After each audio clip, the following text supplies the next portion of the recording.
Jésus vous parle. Si le désespoir vous a envahi, ce message vous libérera aujourd'hui. Si je vous disais que ce que vous ressentez en ce moment n'est pas seulement de l'épuisement émotionnel, que cette angoisse profonde, ce désir de disparaître, ce silence de Dieu qui semble assourdissant, tout cela a-t-il un but caché? Peut-être qu'aujourd'hui, alors que vous regardez cette vidéo, personne n'est au courant de la lutte qui se déroule dans votre cœur. Peut-être êtes-vous en guerre intérieurement et le monde qui vous entoure pense que tout va bien. Mais vous savez, vous sentez que quelque chose se brise, que vous êtes au bord d'une limite invisible. Jésus vous parle maintenant.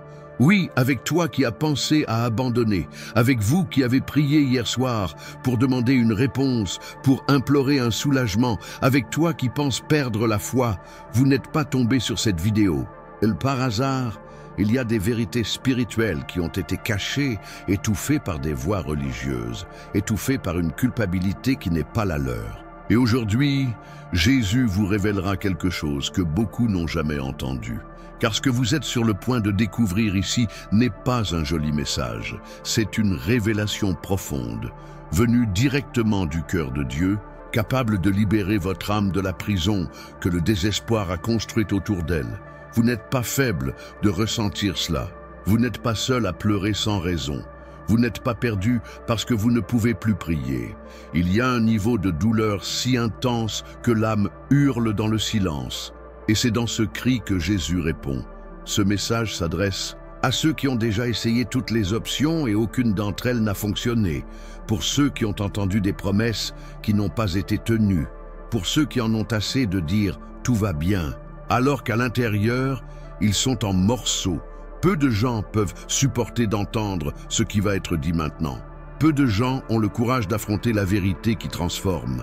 Mais si vous êtes restés, c'est parce que Jésus veut quelque chose de profond avec vous aujourd'hui. Il veut restaurer ce que le monde a brisé. Il veut parler là où personne d'autre ne peut atteindre.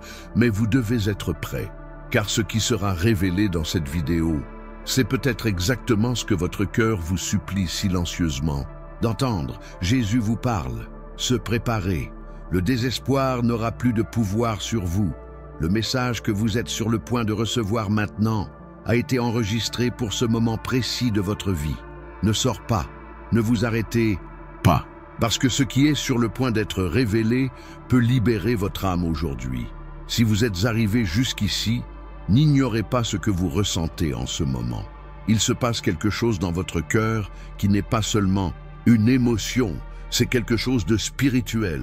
Ce n'est pas une coïncidence si vous êtes dans cette vidéo. Vous avez été amené ici parce que Jésus vous parle.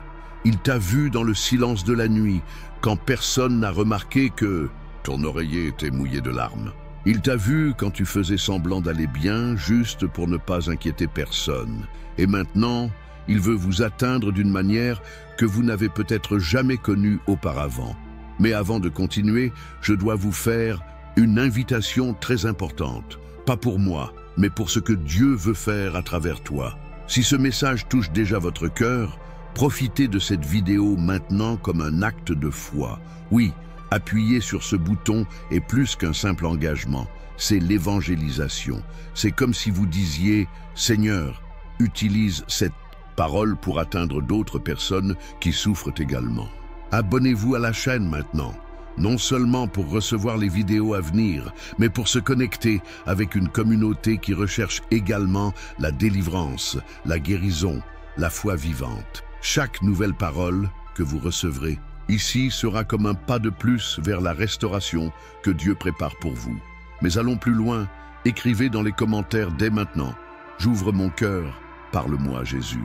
Déclarez cela avec foi. Non pas comme une seule phrase, mais comme un cri de l'âme qui refuse de rester opprimé. Écrivez sincèrement, comme si vous vous jetiez dans les bras du Père en disant « J'ai besoin d'entendre ta voix ». Partagez cette vidéo avec quelqu'un qui est désespéré. Vous n'avez aucune idée à quel point une simple action de votre part peut être la réponse qu'une autre vie réclame. Jésus a révélé quelque chose de très important à propos de cette situation à laquelle vous êtes confrontés. Et vous devez l'entendre avant de quitter cette vidéo. N'avancez pas par curiosité, mais avec révérence. Prenez une profonde inspiration et ouvrez votre cœur à ce message. Préparez-vous, car Dieu peut vous parler directement aujourd'hui. Vous n'êtes pas ici par hasard. Vous faites partie de quelque chose de plus grand. Quelque chose que le ciel a décidé de révéler maintenant. Et ce qui vient ensuite va bouleverser tout ce que vous croyez à propos de votre douleur. Quand tout semble s'effondrer autour de vous, quand les structures que vous croyez solides, elles commencent à s'effondrer sans prévenir, le désespoir s'installe sans demander la permission. C'est un sentiment étrange, être présent et pourtant absent, de respirer encore mais de ne plus ressentir la vie. Continuer à marcher mais sans direction, sans force, sans espoir. Beaucoup connaissent cette douleur, mais peu ont le courage de l'admettre, parce qu'il est plus facile de prétendre que tout va bien que d'exposer les ruines de l'âme. Mais aujourd'hui, vous n'avez plus besoin de faire semblant. Pourquoi Jésus vous parle là, au milieu des décombres de son histoire. Et il est sur le point de vous montrer que ce que vous appelez la fin peut en fait être l'endroit même où tout recommence. Imaginez Job, un homme juste, fidèle et honnête, quelqu'un qui a tout fait correctement, qui adorait Dieu, qui cherchait à faire le bien, qui intercédait pour sa famille. Et pourtant, tout ce qu'il avait lui a été enlevé du jour au lendemain. Ses enfants sont morts, vos biens sont perdus, sa santé a été détruite, sa dignité a été bafouée. Job, l'homme qui était un exemple de foi, a été jeté dans le caniveau de l'existence. Assis dans les cendres, grattant ses blessures avec un éclat de tuile, il a vécu ce que c'était que d'être oublié du monde. Et c'est dans cette scène que beaucoup d'entre nous se reconnaissent. Non pas parce que nous avons perdu exactement ce que Job a perdu, mais parce que nous connaissons ce sentiment, celui de tout perdre à l'intérieur et de ne pas savoir comment reconstruire. Le verset résonne comme une lamentation qui devient une déclaration de foi. L'Éternel a donné et l'Éternel a ôté, que le nom de l'Éternel soit béni. Job 1, 21. Mais pourriez-vous dire cela au milieu de la douleur? Est-il possible de faire des éloges quand tout s'est effondré? Job nous montre que c'est le cas, mais non pas par foi aveugle, mais par confiance profonde. Car même sans en comprendre la raison, même en ruine, il savait que Dieu était toujours là. Et ça change tout. Combien de fois avez-vous regardé autour de vous et vous êtes-vous demandé « Pourquoi cela m'arrive-t-il » Peut-être que vous n'avez pas perdu d'enfant, mais vous avez perdu des rêves. Peut-être n'a-t-il pas perdu ses richesses, mais il a perdu la paix. Peut-être que votre santé physique est intacte, mais votre âme est blessée, égratignée, saignante. Et le pire, c'est que souvent, ceux qui sont à l'extérieur ne comprennent pas. Les gens s'attendent à ce que vous continuiez à y sourire, à ce que vous préserviez les apparences, à ce que vous soyez fort. Mais à l'intérieur, le monde s'effondre. La question qui crie en silence est « Où est Dieu quand tout s'effondre ?» La réponse ne viendra peut-être pas comme par magie, ni sous la forme d'un soulagement immédiat, mais cela vient, et cela vient sous la forme de présence. Parce que Dieu n'a jamais promis l'absence de souffrance, mais il a garanti qu'il ne vous laisserait jamais seul dans cette souffrance. Ce que personne ne vous a dit, c'est que la douleur n'est pas un signe d'abandon. Ce chaos ne signifie pas rejet. Cette ruine peut être le sol où Dieu décide de planter un nouveau départ. Car avant que Job ne récupère tout, et il l'a fait, quelque chose en lui a été reconstruit, quelque chose que le désespoir ne pouvait pas détruire. Votre confiance dans le caractère de Dieu. Et si je vous disais que ce qu'on vous a enseigné sur la souffrance est incomplet, que Dieu ne vous punit pas, qu'il n'a pas détourné son visage. Peut-être qu'il vous prépare à quelque chose de tellement plus grand que vous ne seriez toujours pas capable de le porter sans passer par cette douleur. La vérité est qu'il y a une révélation cachée dans la crise. Et seuls ceux qui y passent peuvent le voir. Le travail a été rétabli, oui, mais la plus grande restauration n'était pas extérieure. C'était dans l'âme. C'était la certitude que, même lorsque tout s'effondre, le ciel reste ferme. Fermez les yeux un instant et imaginez Jésus entrant dans la scène de votre douleur. Il n'apporte aucune condamnation. Il ne vous reproche pas d'être faible. Il vous regarde simplement avec amour et dit « Je sais, Il connaît la perte, il connaît la peur. Il sait ce que personne d'autre ne sait. Et il continue à dire « Je suis là ». Ce n'est pas de la religion, c'est une relation. C'est la présence au milieu de l'absence. C'est la foi au milieu de l'effondrement. C'est l'espoir qui renaît des cendres. Si ce mot a touché quelque chose en vous, écrivez maintenant dans les commentaires « Même en ruine, j'y crois ». Ce n'est pas juste un commentaire, c'est un cri de foi. C'est toi qui te dis à toi-même et à l'enfer « Je n'abandonne et pas, je crois toujours ». Et si vous connaissez quelqu'un qui traverse cette dépression intérieure, envoyez-lui cette vidéo maintenant. N'attendez pas. Peut-être que ce message est l'encre dont cette âme a besoin pour ne pas couler. Mais ce n'est pas tout. Quelque chose d'encore plus puissant est sur le point d'être révélé. Il y a une douleur qui ronge le silence, un sentiment de prière non entendue, de demandes ignorées, d'un cri qui frappe le plafond et revient. Et ce que vous êtes, sur le point d'entendre maintenant, pourrait changer à jamais ce que vous croyez au sujet du silence de Dieu. Parfois, ce qui fait mal, ce n'est pas la douleur elle-même, mais le silence qui l'accompagne. Une sorte de silence qui résonne plus fort que n'importe quel cri. Avez-vous déjà ressenti cela? Avez-vous déjà prié jusqu'à ne plus avoir de mots et toujours rien?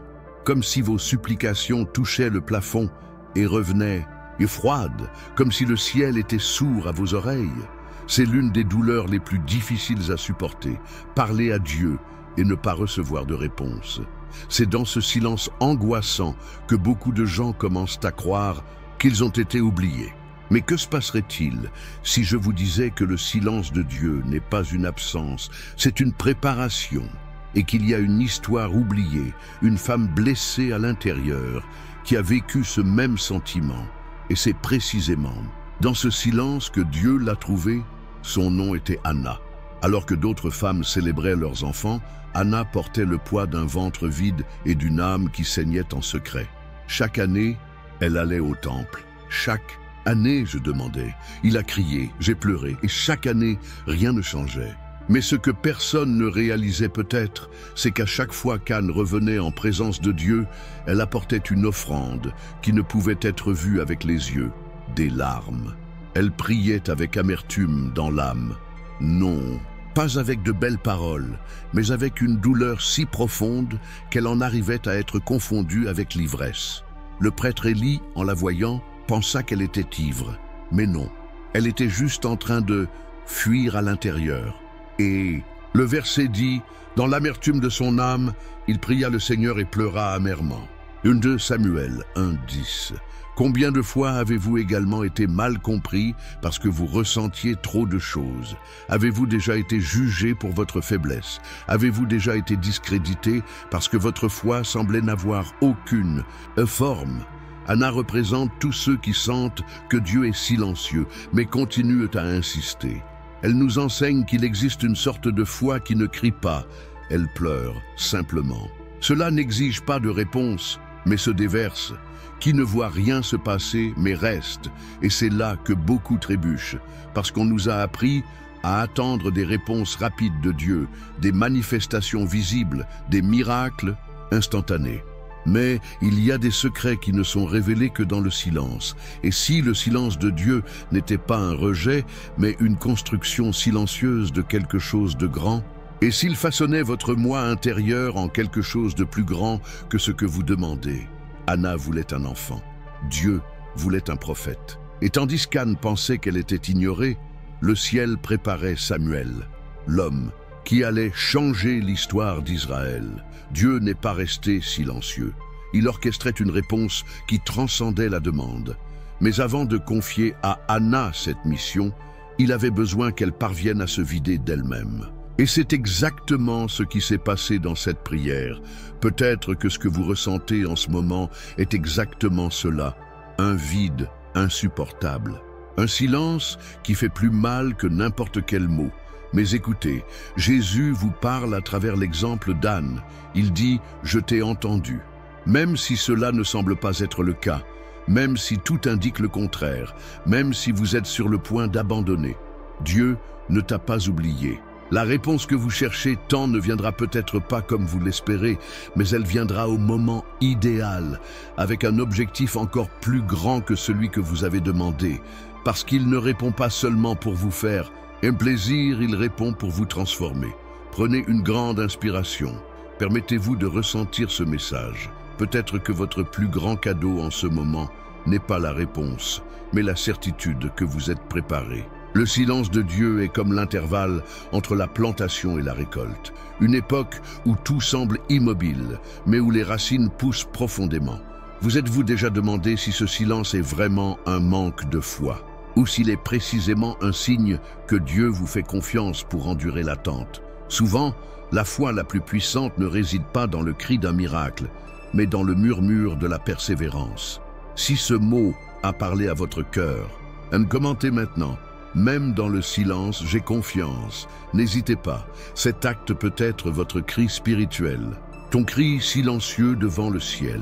Partagez avec quelqu'un qui ressent cette douleur. Il y a des gens qui ont besoin de savoir que le silence de Dieu est aussi une réponse, parce qu'il n'ignore personne. Il travaille simplement en silence pour surprendre au bon moment. Mais attendez. Ce qui se passe ensuite remettra en question tout ce que vous croyez sur la façon dont Dieu considère votre douleur. Il y a une femme invisible aux yeux du monde, souffrant depuis des années, cachée dans la foule, oubliée par la société. Et ce que Jésus a fait pour elle peut être exactement ce qu'il veut faire pour vous maintenant. La douleur que personne ne voit est souvent la plus cruelle. Parce qu'il n'a pas de forme, il ne laisse aucune trace visible et ne saigne pas de manière visible. Mais cela vous ronge de l'intérieur. Il vole l'éclat de vos yeux, l'enthousiasme pour les choses simples, la volonté de continuer. Peut-être vivez-vous exactement cela en ce moment, une souffrance silencieuse que personne ne remarque. Vous souriez, vous travaillez, vous socialisez, mais à l'intérieur de vous, quelque chose crie. Un désespoir étouffé par la routine, une angoisse que vous avez pris l'habitude de porter comme si elle faisait partie de qui vous êtes. Mais ce n'est pas le cas. Vous n'avez pas été créé pour vivre comme ça. Et c'est pourquoi Jésus vous parle maintenant, parce qu'il voit ce que personne d'autre ne peut voir. Parmi la foule, parmi le bruit de la ville et le chaos des pas précipités, il y avait une femme. Une femme qui, pendant 12 ans, a souffert d'une maladie qui non seulement affectait son corps, mais l'isolait de la société, de la communion, de l'espoir. Elle avait un flux sanguin constant. Selon la loi de l'époque, elle était impure, intouchable, indésirable, invisible. Pendant plus d'une décennie, elle a été exclue, rejetée, ignorée. Il a consulté des médecins, a dépensé tout ce qu'il avait, a essayé toutes les alternatives possibles. Mais au lieu de s'améliorer, la situation a empiré. Pouvez-vous imaginer ce qu'elle ressentait lorsqu'elle se réveillait chaque jour en sachant que son corps saignait et son âme aussi? Elle vivait en saignant en silence, comme beaucoup d'entre nous. Mais un jour, quelque chose a changé. Elle a entendu parler de Jésus, et quelque chose en elle s'est illuminé. Une étincelle de foi, une dernière tentative, un courage désespéré. Elle décida que tout ce qu'elle avait à faire était de toucher l'ourlet de son vêtement. Il n'était même pas nécessaire de le voir. Il suffit de toucher. Et puis, au milieu de la foule, elle a brisé les protocoles, brisé le silence, affronté sa peur et s'est approchée. Ça a sonné. Et au moment précis où sa main atteignit le bord de sa robe, quelque chose de surnaturel se produisit.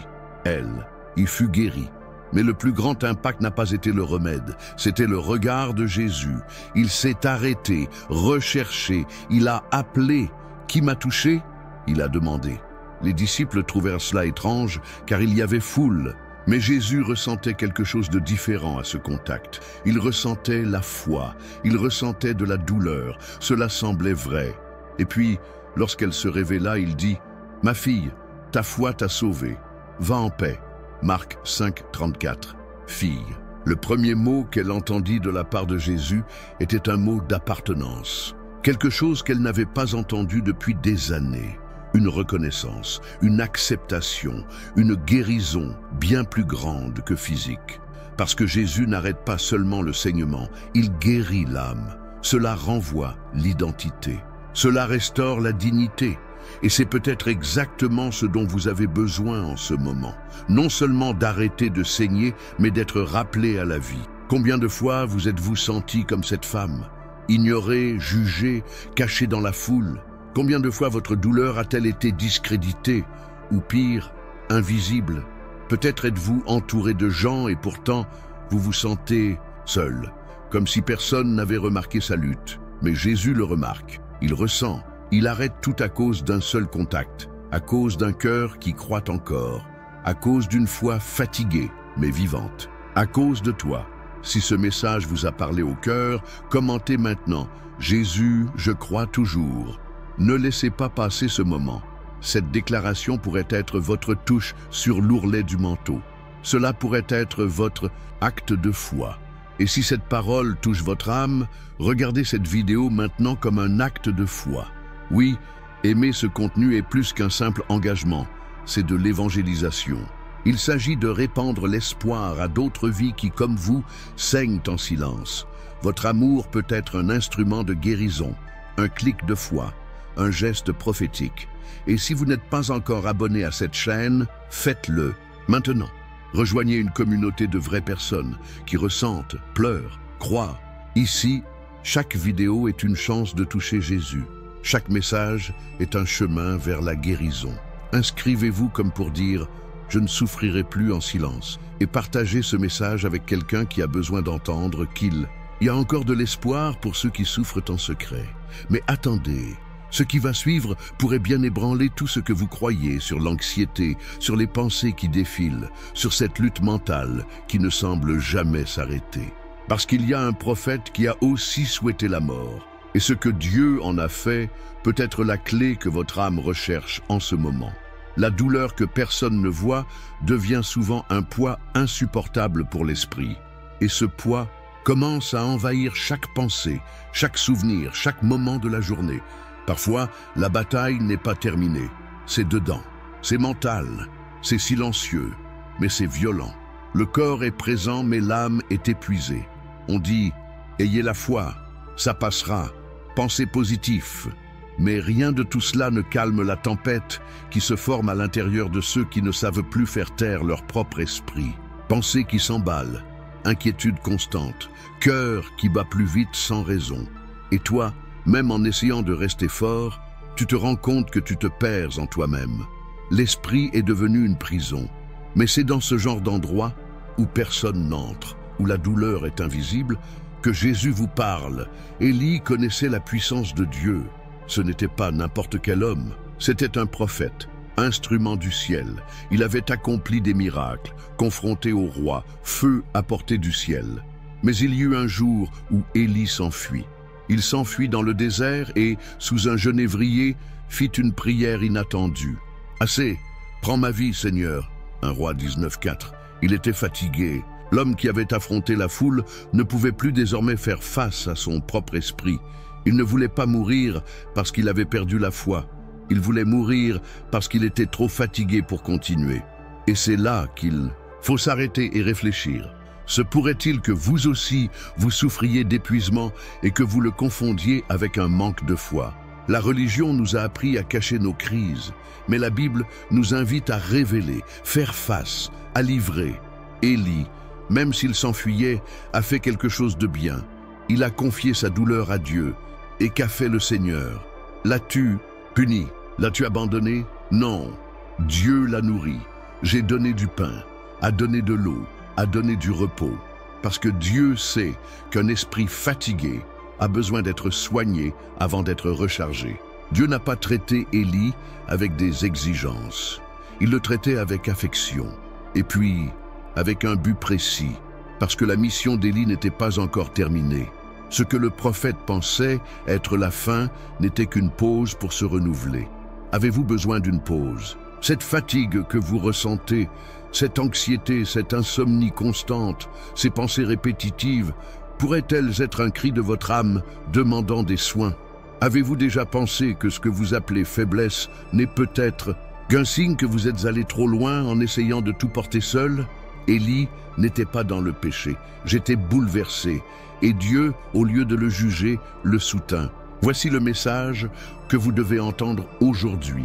Jésus vous parle même lorsque vous avez l'impression d'être au bord de l'effondrement. Et il ne parle pas pour vous accuser, il parle pour vous renouveler. Fermez les yeux maintenant, respirez profondément, permettez-vous de ressentir, autorisez-vous à ne pas aller bien. Laissez-vous prendre soin de Dieu, parce que le même Dieu qui a nourri Élie dans le désert est prêt à nourrir votre âme aujourd'hui. Il connaît vos pensées avant même que vous ne les formiez. Il comprend votre angoisse. Et surtout, il est prêt à restaurer votre esprit, pas avec des formules magiques, mais avec présence, avec un silence accueillant, avec un amour inconditionnel. Si cette parole vous a fortifié, écrivez dans les commentaires « Jésus me donne du repos ». Écrivez avec foi, comme si vous vous abandonniez et disiez « Seigneur, je ne peux plus le supporter seul ». Et si ce message a touché quelqu'un à l'intérieur, partagez-le avec toute personne que vous connaissez qui mène cette bataille. Invisible, la lutte mentale est réelle et souvent solitaire, mais tu n'es pas seul, le ciel se bat avec toi. Jésus vous parle au milieu du bruit des pensées. Et ce qu'il dit, c'est « Tu te reposeras, je suis là ». Mais ce n'est pas tout. Quelque chose d'encore plus puissant est sur le point d'être révélé. Il y a l'histoire de quelqu'un qui ne pouvait pas bouger, piégé non seulement par son corps, mais aussi par une âme paralysée par la frustration. Et ce que Jésus a fait pour lui peut être exactement l'impulsion dont vous avez besoin pour sortir de ce qui vous retient depuis des années. La paralysie qui emprisonne le plus n'est pas celle qui affecte les muscles. C'est celui qui affecte l'âme. C'est quand, à l'extérieur, tout semble intact, mais à l'intérieur, rien ne bouge. Peut-être connaissez-vous ce sentiment. Vouloir avancer, mais ne pas y parvenir. Savoir ce que vous devez faire, mais ne pas avoir la force de sortir du lit.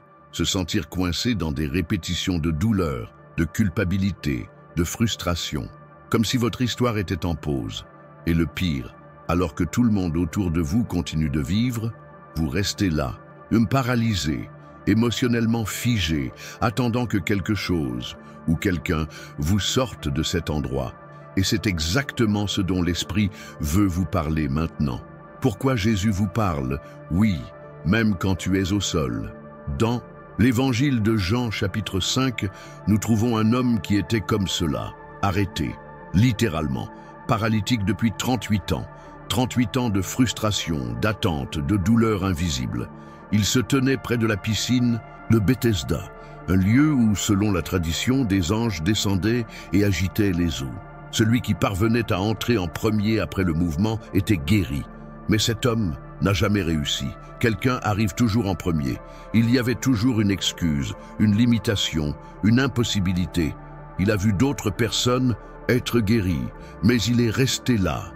Voir la guérison se produire, mais ne pas y parvenir. Et ainsi, les jours se sont transformés en années. Et les années en presque 4 décennies d'attente, jusqu'à ce que Jésus apparaisse. Mais il ne fait pas ce que tout le monde attendait. Il ne le porte pas aux eaux. Il pose une question déroutante. Voulez-vous être guéri? Cela semble évident, n'est-ce pas? Qui ne veut pas être guéri, mais Jésus ne demande pas par hasard. Il sait qu'après tant de temps passé en prison, la douleur peut devenir une identité. La stagnation peut devenir une zone de confort. La paralysie peut devenir une partie de qui vous êtes. Et ce qui devrait être une phase se transforme en une maison. C'est pourquoi la question de Jésus est si puissante. Veux-tu vraiment t'en sortir? Es-tu prêt à te libérer de la paralysie émotionnelle qui t'a retenu si longtemps? La réponse de l'homme n'était pas directe. Il a commencé à expliquer pourquoi il ne pouvait pas. Il a montré les autres. Il a justifié ses tentatives infructueuses. Et c'est là où la plupart des gens se trouvent aujourd'hui, coincés dans des justifications. Personne ne m'aide, c'est trop tard, j'ai tout essayé. Mais Jésus met fin à toutes ces excuses avec un commandement simple, mais qui change la vie. Lève-toi, prends ton lit et marche. Jean 5:8. Il ne discute pas, il n'analyse pas le passé. Il vient de prononcer un mot qui brise des années d'emprisonnement. Et à ce moment-là, l'homme se lève. Et pour la première fois depuis 38 ans, il marche. Non pas parce que les eaux bougeaient, mais parce que la parole l'a poussé. Combien de fois avez-vous attendu que les hauts de votre vie s'agitent avant d'agir? Combien de guérisons émotionnelles avez-vous reportées parce que vous attendiez que les circonstances changent d'abord?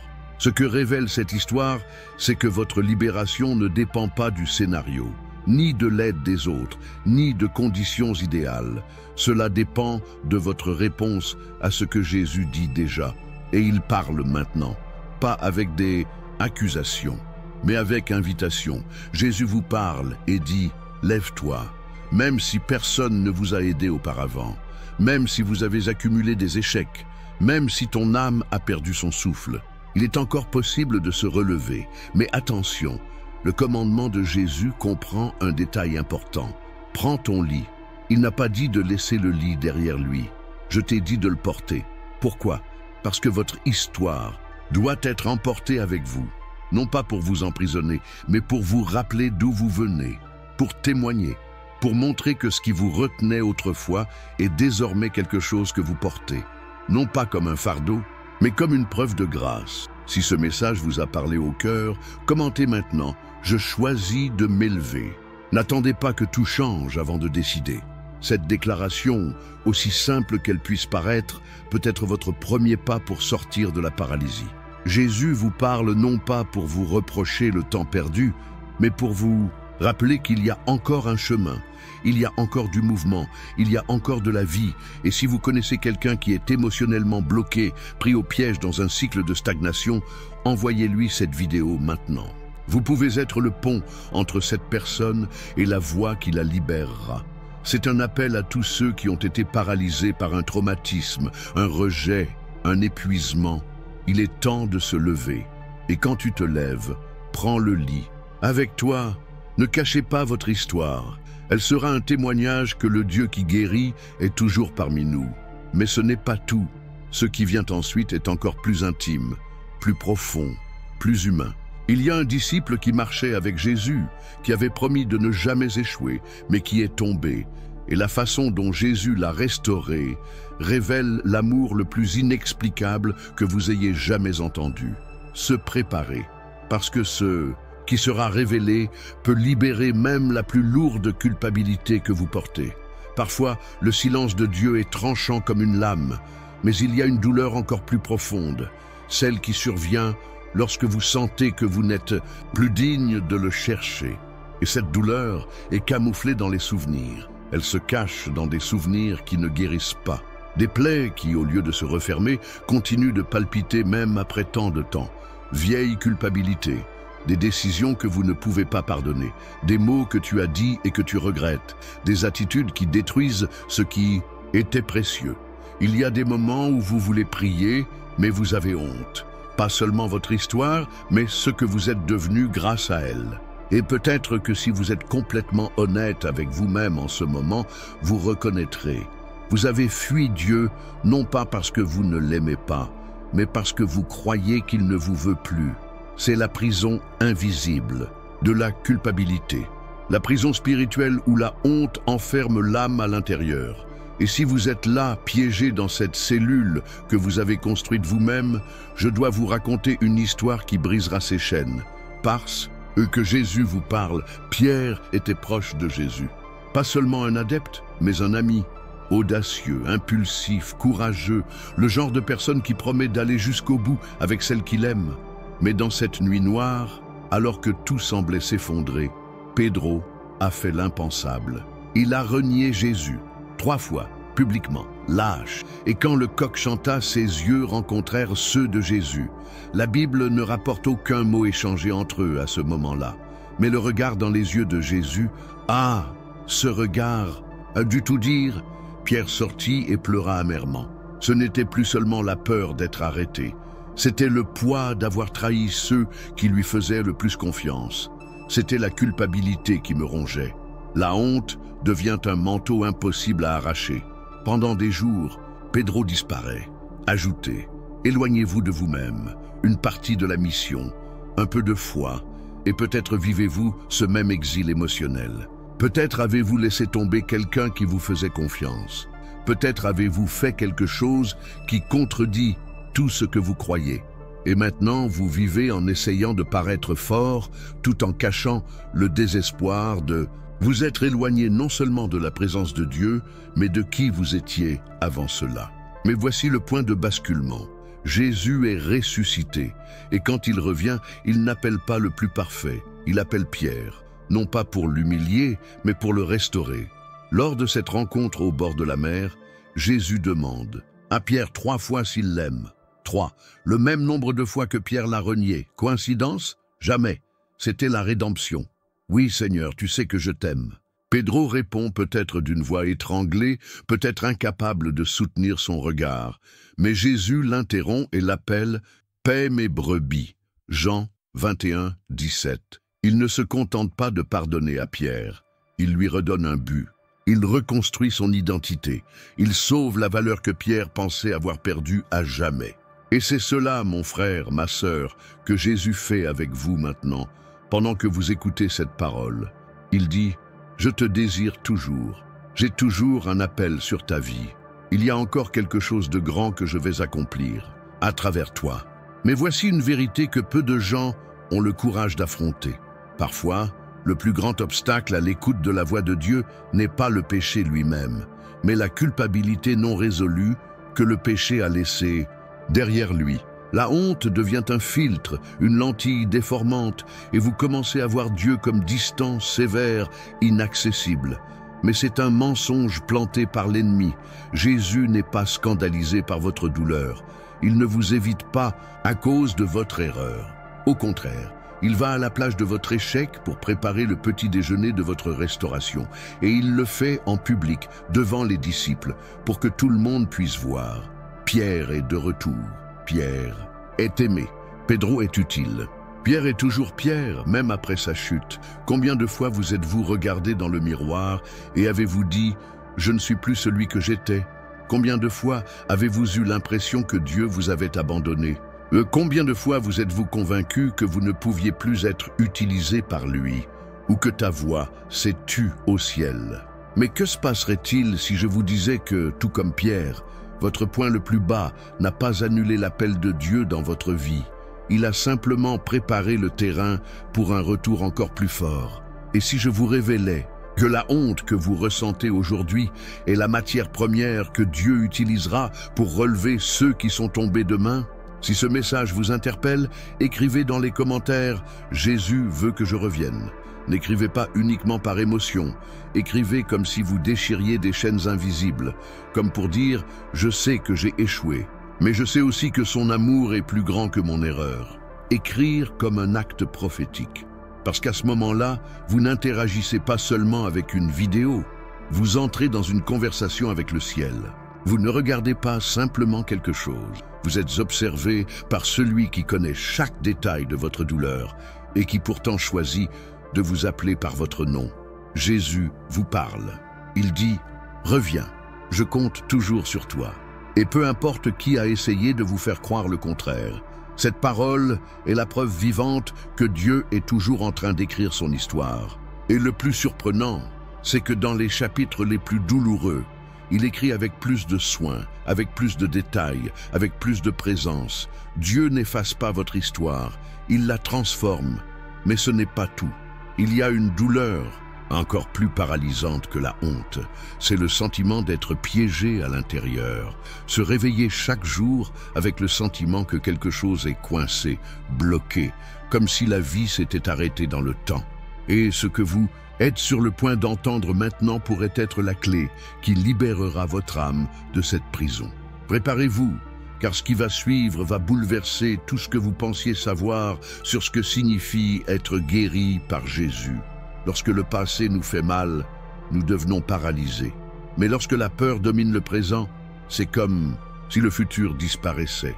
La honte peut nous maintenir coincés dans ce que nous étions, mais la peur nous empêche d'avancer vers ce que Dieu veut que nous soyons. Et cette prison est encore plus cruelle, car elle se cache dans des moments simples, dans une décision que nous reportons, dans une opportunité que nous refusons, dans une prière que nous évitons de dire par peur de ne pas être entendus. La peur se déguise souvent en prudence, en précaution, en protection. Mais en réalité, c'est une voix qui crie en nous. Et si tout allait encore mal? Et si je tombe? Et si Dieu ne m'aide pas? C'est comme si nous étions dans un bateau au milieu de la mer et que le ciel commençait à s'assombrir. Et même si Jésus est là, la peur parle plus fort. Mais Jésus vous parle. Et quand il parle, il fait taire la tempête que vous ne pouvez pas toujours expliquer aux autres. C'était la nuit.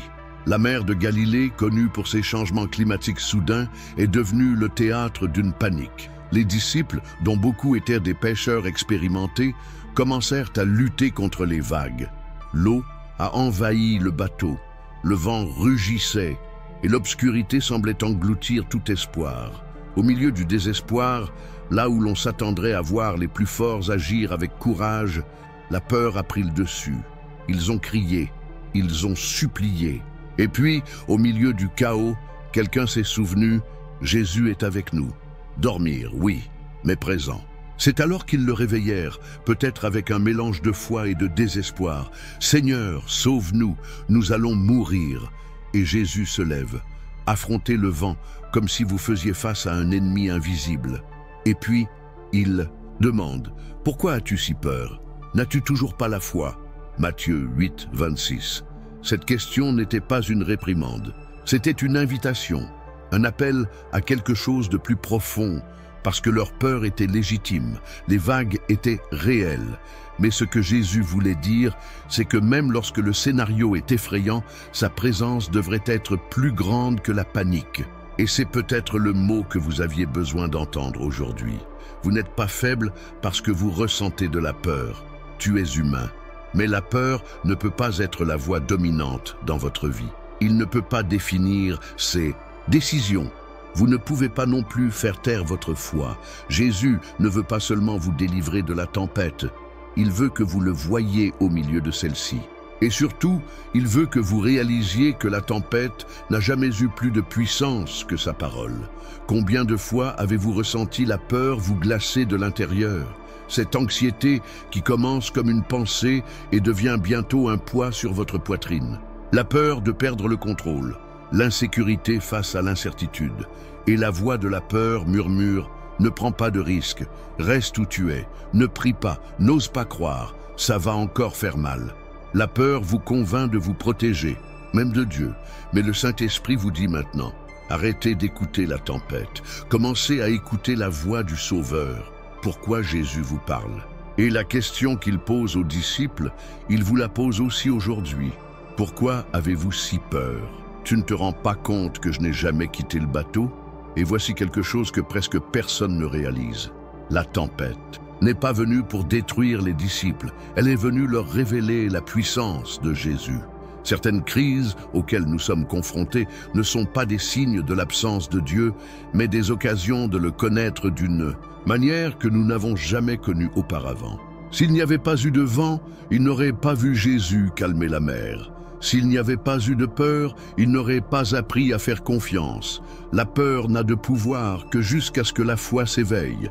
Et Jésus éveille votre foi en ce moment même, à cet instant précis. Si ce mot vous a parlé, commentez « Ma foi est plus grande que ma peur ». Et si vous croyez que ce message peut libérer quelqu'un qui traverse une tempête invisible, partagez-le. Votre partage pourrait être l'appel à l'aide que quelqu'un attendait. Et en plus, cliquez sur « J'aime » comme un acte de foi, comme pour dire « Même si j'ai peur, je suis toujours dans la barque avec Jésus, et cela me suffit. » Jésus vous parle.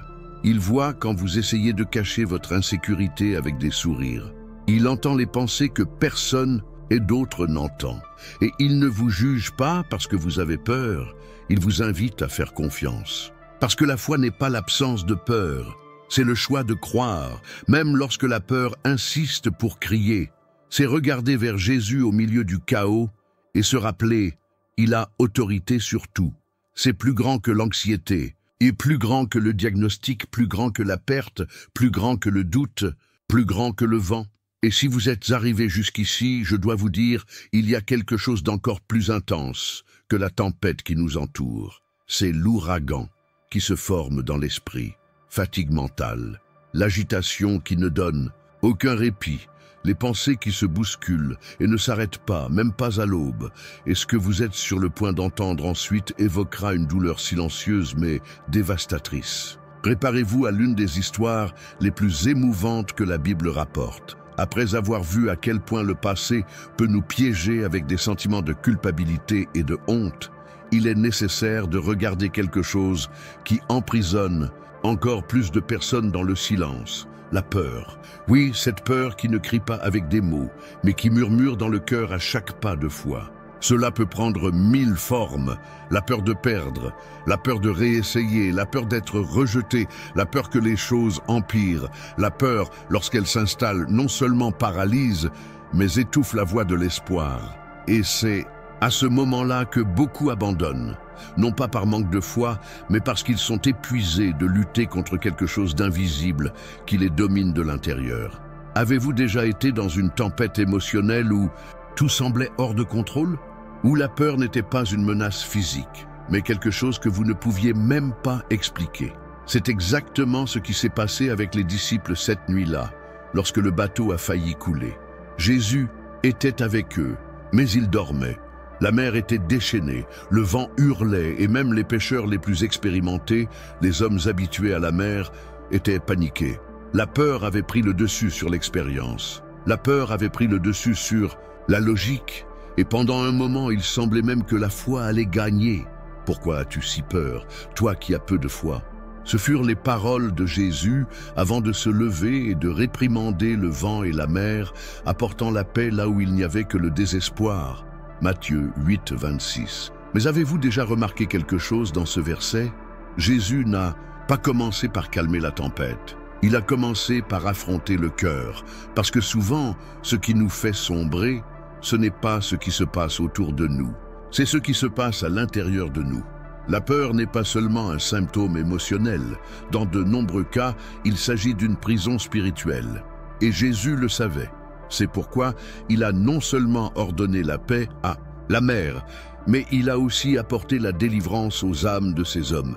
Ils n'avaient pas besoin d'un bateau plus solide, ils avaient besoin de foi en un sauveur plus présent. Et c'est votre réalité aujourd'hui. Peut-être attendez-vous que Jésus résolve votre situation, mais il essaie de résoudre ce qui vous ronge à l'intérieur. Combien de fois avez-vous pensé « je n'y arrive pas », tout va mal se passer. Si j'essaie, je vais me blesser à nouveau. Ces pensées ne sont pas seulement des réflexions.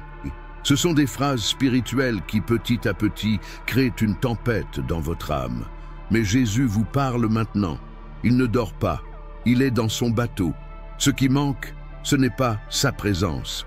C'est votre prise de conscience qu'il a toujours le contrôle même lorsque tout semble sur le point de sombrer. Et si je vous disais que la peur qui vous domine aujourd'hui est la même qui vous empêche de vivre le dessein que Dieu a pour vous, que l'ennemi n'a même pas besoin de vous enlever la foi s'il peut augmenter votre peur, parce qu'une foi contaminée par la panique devient passive, une foi réduite. Au silence par la peur devient aveugle, et une foi étouffée par un traumatisme cesse d'avancer. Mais Jésus est venu pour vous libérer de cela. Si ce mot vous confronte à quelque chose en vous, écrivez maintenant dans les commentaires « Ma peur ne sera pas plus grande que ma foi ». Déclarez ceci comme une décision, un cri, une attitude spirituelle, parce qu'à chaque fois que vous prenez position, la peur perd son pouvoir. Et plus vous faites taire la peur avec la foi, plus le ciel se déplace en votre faveur. Et si ce message parle à votre cœur, regardez cette vidéo maintenant. Oui, profitez-en comme d'un acte de guerre contre ce qui tente de faire taire votre foi. Votre like n'est pas seulement un engagement, c'est une foi en mouvement. C'est une façon de crier au monde spirituel. Je crois toujours, même si j'ai peur. Cela pourrait être le coup de pouce dont une autre vie a besoin pour ne pas sombrer aujourd'hui. Maintenant, respirez profondément, car ce que Jésus veut faire va au-delà du simple apaisement des tempêtes extérieures. Il veut calmer ton âme, pour calmer cet ouragan d'insécurité, de traumatisme, de pression, et vous rappeler, vous n'êtes pas seul. Le bateau ne coulera pas. Et même si la peur crie, la voix de Jésus est plus forte. Mais il y a encore quelque chose de caché dans cette histoire. Quelque chose que personne n'a remarqué. Parce qu'avant la tempête, Jésus savait exactement ce qui allait arriver. Et pourtant, il monta dans la barque avec eux. Cela signifie que Jésus ne se contente pas de permettre certaines tempêtes, il marche avec vous à travers elles. Il se laisse réveiller par votre prière, parce qu'il veut que vous découvriez que votre prière a du pouvoir, que votre voix a accès, que votre cri atteint le ciel même lorsque vous pensez crier dans le vent. Et voici une question qui peut changer votre cheminement spirituel. Avez-vous confondu la peur avec le discernement?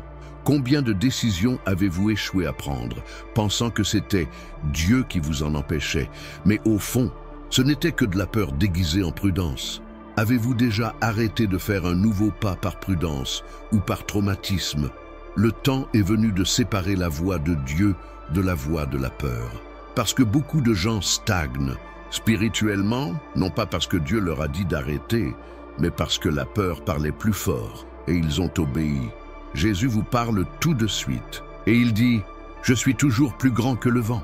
Je suis toujours le Seigneur des eaux et je suis toujours fidèle à ceux qui, même s'ils tremblent, décident de croire. » Il ne s'agit pas de ne pas ressentir de peur. Il s'agit de ne pas le laisser décider de vos pas.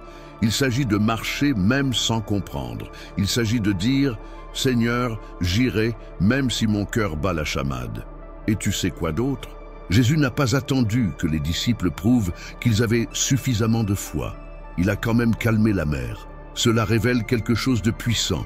Votre foi n'a pas besoin d'être parfaite, elle doit simplement être vivante. Un fil de foi dans un sauveur présent est plus puissant que 1000 certitudes humaines. Alors, n'attendez pas que tout soit résolu en vous pour crier. Criez au milieu de la confusion, crie même quand tu as peur, criez pendant que le bateau tangue. Car c'est dans ce cri, sincère, imparfait, désespéré, que Jésus surgit. Mais ce n'est pas tout. Quelque chose d'encore plus puissant est sur le point d'être révélé. Il y a une douleur silencieuse qui ronge lentement la foi de ceux qui la portent. Ne crie pas, ça ne saigne pas, cela ne paralyse pas visiblement, mais cela étouffe à l'intérieur. Une douleur vécue par beaucoup et vue par presque personne. Ce qui vient ensuite touchera un endroit que vous avez peut-être même oublié qui existe encore dans votre cœur. Même lorsque vous avez l'impression de parler au mur, quelque chose en vous insiste pour continuer. Vous priez, vous cherchez, vous criez, mais le ciel semble fermé, comme si vos mots ne dépassaient pas le plafond. Il y a des moments où l'absence de réponse fait plus mal que la douleur initiale. Et c'est précisément dans ce silence que beaucoup perdent la foi, pensant que Dieu les a oubliés. Mais vous a-t-il vraiment oubliés? Ou y a-t-il quelque chose de bien plus profond qui se construit dans ce silence? Cette douleur n'est pas moderne. David, l'homme selon le cœur de Dieu, a également été confronté à ce sentiment d'abandon. Il a écrit dans le psaume 13:1 « Jusques à quand, ô Éternel, m'oublieras-tu à jamais? Jusques à quand me cacheras-tu ta face ?» Imaginez cette scène. Un roi, fort devant les hommes, mais brisé à l'intérieur, à genoux, déchirant. Son âme avec une question qui résonne encore aujourd'hui dans des millions de cœurs. David n'était pas seulement un guerrier, c'était un homme vulnérable, qui connaissait la gloire et aussi le trou dans l'âme qui crie vers Dieu et n'entend que l'écho de sa propre voix. David avait vaincu des géants, dirigé des armées, expérimenté la présence de Dieu d'une manière glorieuse, et pourtant, il se sentait oublié. Cela vous prouve quelque chose. Ce n'est pas parce que vous vous sentez oublié en ce moment que vous avez été abandonné. Même ceux qui sont les plus proches de Dieu ne sont pas exemptés de cette vallée. Mais savez-vous ce qui a le plus d'impact? Même dans cette clameur, David continua à prier. Le silence ne l'empêcha pas de continuer à chercher, car au plus profond de son âme, il savait, Dieu peut être silencieux, mais il n'est jamais absent. Avez-vous déjà ressenti cela? Avez-vous déjà eu l'impression de crier vers le ciel et que tout ce qui revenait était un silence assourdissant? Peut-être que vous traversez cette épreuve en ce moment. Assis dans une pièce sombre, avec des larmes que personne ne voit, combattant des pensées que personne n'imagine. Et peut-être que vous commencez à croire que Dieu vous a oublié. Mais que se passerait-il si je vous disais que ce silence est en fait un terrain d'entraînement spirituel, qu'il y a un but caché dans la douleur, que Dieu, au lieu d'être loin, est plus proche que jamais, observant à quel point vous continuez à faire confiance, même lorsque tout vous dit d'abandonner, parce que c'est ce que David nous enseigne. Il ne s'est pas arrêté au verset 1. Dans les versets suivants, il change le ton de la prière, et même sans voir de réponse immédiate, il termine en disant « Mais j'ai confiance en ta miséricorde. Mon cœur se réjouira de ton salut. » C'est ça la vraie foi. C'est la foi qui demeure même lorsque les yeux ne voient pas, même lorsque le cœur doute, même lorsque les jours sont trop longs à supporter. C'est ce genre de foi qui transforme les déserts en jardins et les larmes en témoignages. Avez-vous le courage de faire confiance à Dieu quand il semble silencieux? C'est la foi la plus pure qui soit. Et c'est dans ce silence qu'il façonne en vous une maturité spirituelle qui ne peut s'apprendre avec des réponses rapides. Si tout ce que vous ressentez est du vide, rappelez-vous, le vide est l'espace que Dieu prépare avant d'y déverser quelque chose de nouveau. Il creuse en vous un espace pour une révélation plus profonde, pour une rencontre qui vous marquera à jamais. Et quand ce moment viendra, car il viendra, vous comprendrez que le silence n'était pas la fin. C'était le début de la transformation. Commentez maintenant.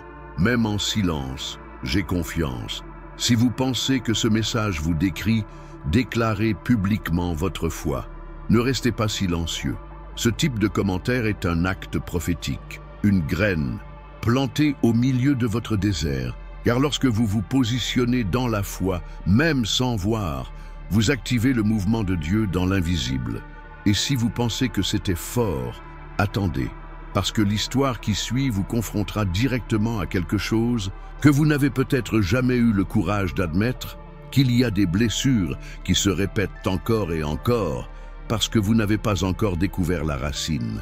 Mais que diriez-vous si je vous disais que la prochaine histoire biblique révèle un modèle émotionnel qui saisit des millions de personnes sans même qu'elles s'en rendent compte? Ce qui vient ensuite pourrait libérer votre âme d'un cycle qui vous a piégé pendant des années. Parfois, la douleur n'est pas celle qui hurle fort, mais celle qui se répète silencieusement, jour après jour, année après année, et qui ronge lentement l'âme. C'est comme être coincé dans un cycle qui redémarre à chaque fois que vous essayez de recommencer. Vous essayez d'être heureux, vous essayez de faire confiance, vous essayez de changer, mais tout semble revenir au même point. C'est comme s'il y avait une prison émotionnelle invisible qui entrave vos pas, même lorsque tout le monde dit que le chemin est clair. Le pire dans tout ça, c'est peut-être d'entendre des phrases comme « tu dois avoir plus de foi » ou « laisse-lui le temps », comme si ce que tu vis était simple à résoudre. Mais que se passerait-il si je vous disais qu'il existe des récits bibliques qui présentent cette douleur comme un miroir et qu'il existe un verset qui non seulement expose ce cycle, mais indique également la voie pour le briser une fois pour toutes? La Samaritaine qui s'est rendue au puits ce midi-là portait bien plus qu'une cruche dans ses mains. Elle portait en elle la honte, la culpabilité, le rejet. Il n'était pas étonnant qu'elle soit allée chercher de l'eau au moment le plus chaud de la journée, quand personne d'autre n'était là. Éviter les regards, les commentaires, les jugements, telle était sa routine quotidienne. Jean 4 nous montre que cette femme avait déjà eu 5 maris et que l'homme avec qui elle vivait maintenant n'était même pas son mari. Mais Jésus, l'ayant trouvé, ne l'accusa pas. Il ne s'est pas enfui. Il n'a pas détourné le regard. Il l'a vu et il a fait ce que personne n'avait jamais fait auparavant. Il lui a parlé comme si son histoire n'était pas une cause de honte, mais une invitation à la liberté. Il a dit dans Jean 4,14 « L'eau que je vous donnerai deviendra en vous une source d'eau jaillissant jusque dans la vie éternelle. » Savez-vous ce que cela signifie? Que Jésus n'est pas venu seulement pour étancher une soif momentanée. Il est venu pour briser les cycles de manque, de mauvais choix, de répétitions émotionnelles destructrices. Parce que oui, nous répétons souvent des relations, des comportements, des peurs, non pas parce que nous le voulons, mais parce que nous essayons de combler un vide avec des sources qui se tarissent. La Samaritaine représente tous ceux qui se sentent pris au piège dans une boucle émotionnelle, qui regardent en arrière Et vois-tu le même schéma se répéter, comme s'il n'y avait aucune issue. Mais là, dans cette rencontre inattendue, Jésus a déchiré la logique du temps, de la religion, des règles sociales, et a offert quelque chose de complètement nouveau, une nouvelle identité. Elle n'était plus la femme rejetée. Elle est devenue la première évangéliste de sa ville. Car lorsque Jésus entre dans une histoire, il ne se contente pas de réconforter, il redéfinit. Cela brise les cycles, restaure l'identité et élève les personnes que tout le monde avait abandonnées. Avez-vous l'impression d'être coincé dans des répétitions qui vous consument? Peu importe combien vous priez, vous finissez toujours par revenir au même point émotionnel. Alors peut-être qu'aujourd'hui est le jour où Jésus vous attend dans le puits de votre douleur. Non pas pour vous exposer, mais pour vous offrir une eau que personne d'autre ne peut vous donner. Une guérison qui ne dépend pas du temps, mais de la foi. Un nouveau départ qui n'est pas basé sur votre passé, mais sur la promesse qu'il a pour votre vie. Si ce mot vous a parlé, commentez maintenant « Jésus brise ce cycle dans ma vie ». Écrivez ceci comme un cri de foi, comme un acte de libération.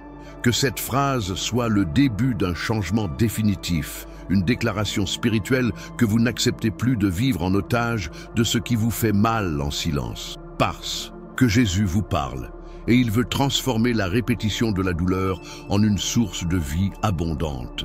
Et maintenant, et si je vous disais que la douleur que vous cachez, celle dont vous avez honte et que vous luttez pour cacher à quiconque, est exactement ce que Jésus veut utiliser pour vous guérir? Que ce que vous considérez comme votre plus grande faiblesse est précisément l'endroit où il veut habiter. Ce qui suit vous montrera que même la honte silencieuse peut se transformer en honneur, mais seulement lorsque vous descendez de l'arbre et laissez entrer Jésus. Il y a une douleur que nous préférons cacher, non pas par manque de courage, mais parce que nous avons déjà été trop blessés lorsque nous avons osé la montrer. Combien de fois avez-vous eu l'impression que si vous révéliez votre douleur, vous seriez rejeté? Combien de fois avez-vous cru que si les autres savaient ce qui se cachait derrière votre sourire, ils vous traiteraient différemment, peut-être même avec mépris? Il y a une honte silencieuse qui s'insinue dans l'âme de quiconque a essayé d'être vulnérable et n'a pas été accueilli. Et c'est dans ce silence assourdissant que vivent de nombreuses personnes, convaincus que leur douleur doit être masquée, camouflée, enfouie au plus profond de leur âme. La honte ne naît pas de la douleur elle-même, mais de la peur qu'en la montrant, nous soyons rejetés. Zachée était ce genre de personne, un homme qui, bien qu'étant le chef des collecteurs d'impôts, vivait caché, riche, influent, mais solitaire. Tout le monde le voyait comme un pécheur, un traître à son peuple, un profiteur qui s'enrichissait aux dépens de la misère des autres. Et il le savait. Cela comportait un stigmate social et spirituel. Il était haï, rejeté, et pourtant quelque chose en lui désirait ardemment voir Jésus. Ne pas entendre, ne pas voir. Mais comment un homme avec ce profil peut-il approcher un maître aussi pur? Comment une personne qualifiée de sale se présente-t-elle devant le saint? Zachée ne se laissait pas voir, mais il voulait voir. Il grimpa à un arbre comme pour dire « Je veux juste voir, je n'ai pas besoin d'être remarqué. Laisse-moi juste regarder de loin, Jésus. » Mais c'est précisément ce type de cœur que Jésus n'ignore pas. Alors que tous regardaient Zachée avec mépris, Jésus le regarda avec compassion. Et à ce moment-là, quelque chose d'absolument impensable se produit. Jésus s'arrête, lève les yeux vers l'arbre, et devant toute la foule dit « Zachée, descends vite, car aujourd'hui je dois rester dans ta maison. Arrête maintenant. » Imaginez cette scène. Tu as passé des années à essayer de te cacher. Vos échecs, vos péchés, votre histoire vous font honte. Et puis, au milieu d'une foule, Jésus vous appelle par votre nom. Il ne vous voit pas seulement, il veut aller dans la partie la plus intime de votre vie, votre maison. Il ne vous demande pas de changer en premier. Il n'exige pas que vous vous nettoyiez, que vous vous corrigiez, que vous soyez accepté par les autres. Il dit simplement « Descends, je veux entrer ». C'est à ce moment-là que les masques tombent. Ce que les gens ne savaient pas à propos de Zachée, c'était ce qui était caché dans son cœur, un désir sincère de changement, une soif de vérité, un besoin urgent de rédemption. Et Jésus vit tout cela. pourquoi Jésus vous parle. Même quand tout le monde vous fait taire, et il n'a pas peur de votre désordre, de votre passé, de vos erreurs. Il veut aller là où personne d'autre n'est allé. Et quand il entre, rien ne reste pareil. Si ce mot vous interpelle, commentez maintenant « Jésus vient dans ma maison ». N'y réfléchissez pas à deux fois. Ne cachez plus ce qui vous ronge à l'intérieur. La honte n'a de pouvoir que tant que vous la gardez dans l'obscurité. Mais quand vous ouvrez la porte, quand vous descendez de l'arbre, quand vous vous laissez voir, c'est là que Jésus agit avec plus d'intensité. Peu importe ce qu'ils ont dit de vous, ce que vous dites de vous-même. Jésus sait déjà tout et pourtant il insiste pour vous appeler. Avez-vous déjà pensé que votre plus grande honte pourrait être l'endroit exact où Jésus veut vivre? Cela vous fait-il peur ou vous libère-t-il? Il y a des gens qui vous diront que vous devez d'abord vous réparer pour être accepté par Dieu. Mais que se passe-t-il si la vérité est tout le contraire? Et si c'était précisément dans votre condition actuelle qu'il voulait vous atteindre? Après tant de hauts et de bas émotionnels, il y a une douleur que peu admettent, mais que beaucoup affrontent en silence. La douleur de faire la même erreur, de tomber dans les mêmes pièges, même après avoir promis 1000 fois que ce serait différent. Il y a une frustration qui vous déchire de l'intérieur, un sentiment d'inutilité spirituelle qui s'accumule chaque fois que vous pensez « pas encore ». Et lorsque cette douleur s'ajoute à la honte, au regret et à un sentiment d'échec, beaucoup commencent à croire qu'il n'y a pas de retour en arrière, que la ligne du pardon a déjà été franchie. Et si vous ressentez cela, sachez ceci, Jésus vous parle. C'est précisément dans ce lieu de honte silencieuse que David s'est retrouvé. Le même David qui a vaincu Goliath, qui a été appelé un homme selon le cœur de Dieu, celui qui avait l'intimité avec le Saint-Esprit. Oui, c'est lui qui est tombé. Il désira la femme d'un autre homme, coucha avec elle, et pour dissimuler son erreur, il planifia et exécuta le meurtre d'Uri. Quand vous entendez cela, vous pourriez penser « c'est impardonnable ». Mais ne vous y trompez pas, la Bible ne cache pas les erreurs de ses héros, car elle n'exalte pas la perfection, elle exalte la rédemption. Lorsque le prophète Nathan confronte David, il ne nie pas, il ne se justifie pas. Ça se brise à l'intérieur. Déchirez votre cœur dans le repentir. Et c'est de là que vient l'un des psaumes les plus intenses et les plus humains de toute l'Écriture. Ô Dieu, crée en moi un cœur pur et renouvelle en moi un esprit bien disposé. Psaume 51, 10. Maintenant, arrêtez-vous et réfléchissez avec moi. Avez-vous déjà ressenti cela? Avez-vous déjà regardé dans le miroir et pu à peine vous regarder dans les yeux? Avez-vous déjà eu l'impression que vos erreurs répétées ont usé l'amour de Dieu pour vous? C'est là que l'ennemi attaque le plus. Il vous accuse, disant que vous ne changez pas, que vous êtes trop faible, que Dieu est déjà fatigué. Mais c'est le grand mensonge qui emprisonne des milliers de cœurs chaque jour. Parce que Dieu ne recherche pas la perfection, mais plutôt l'abandon. Et c'est ce que David a proposé. Ce n'était pas une demande gentille, c'était un cri, avec des larmes, avec une âme brisée, avec les genoux au sol et la fierté dans la poussière. David n'a pas seulement demandé pardon, il a demandé une transformation. Et c'est peut-être la clé que vous recherchez sans le savoir. Vous n'avez pas besoin de plus de volonté, vous avez besoin de plus d'abandon.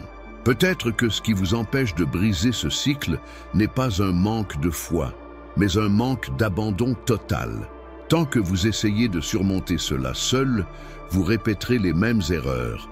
Mais lorsque vous comprenez que le pouvoir vient de la rupture et non du contrôle, tout change.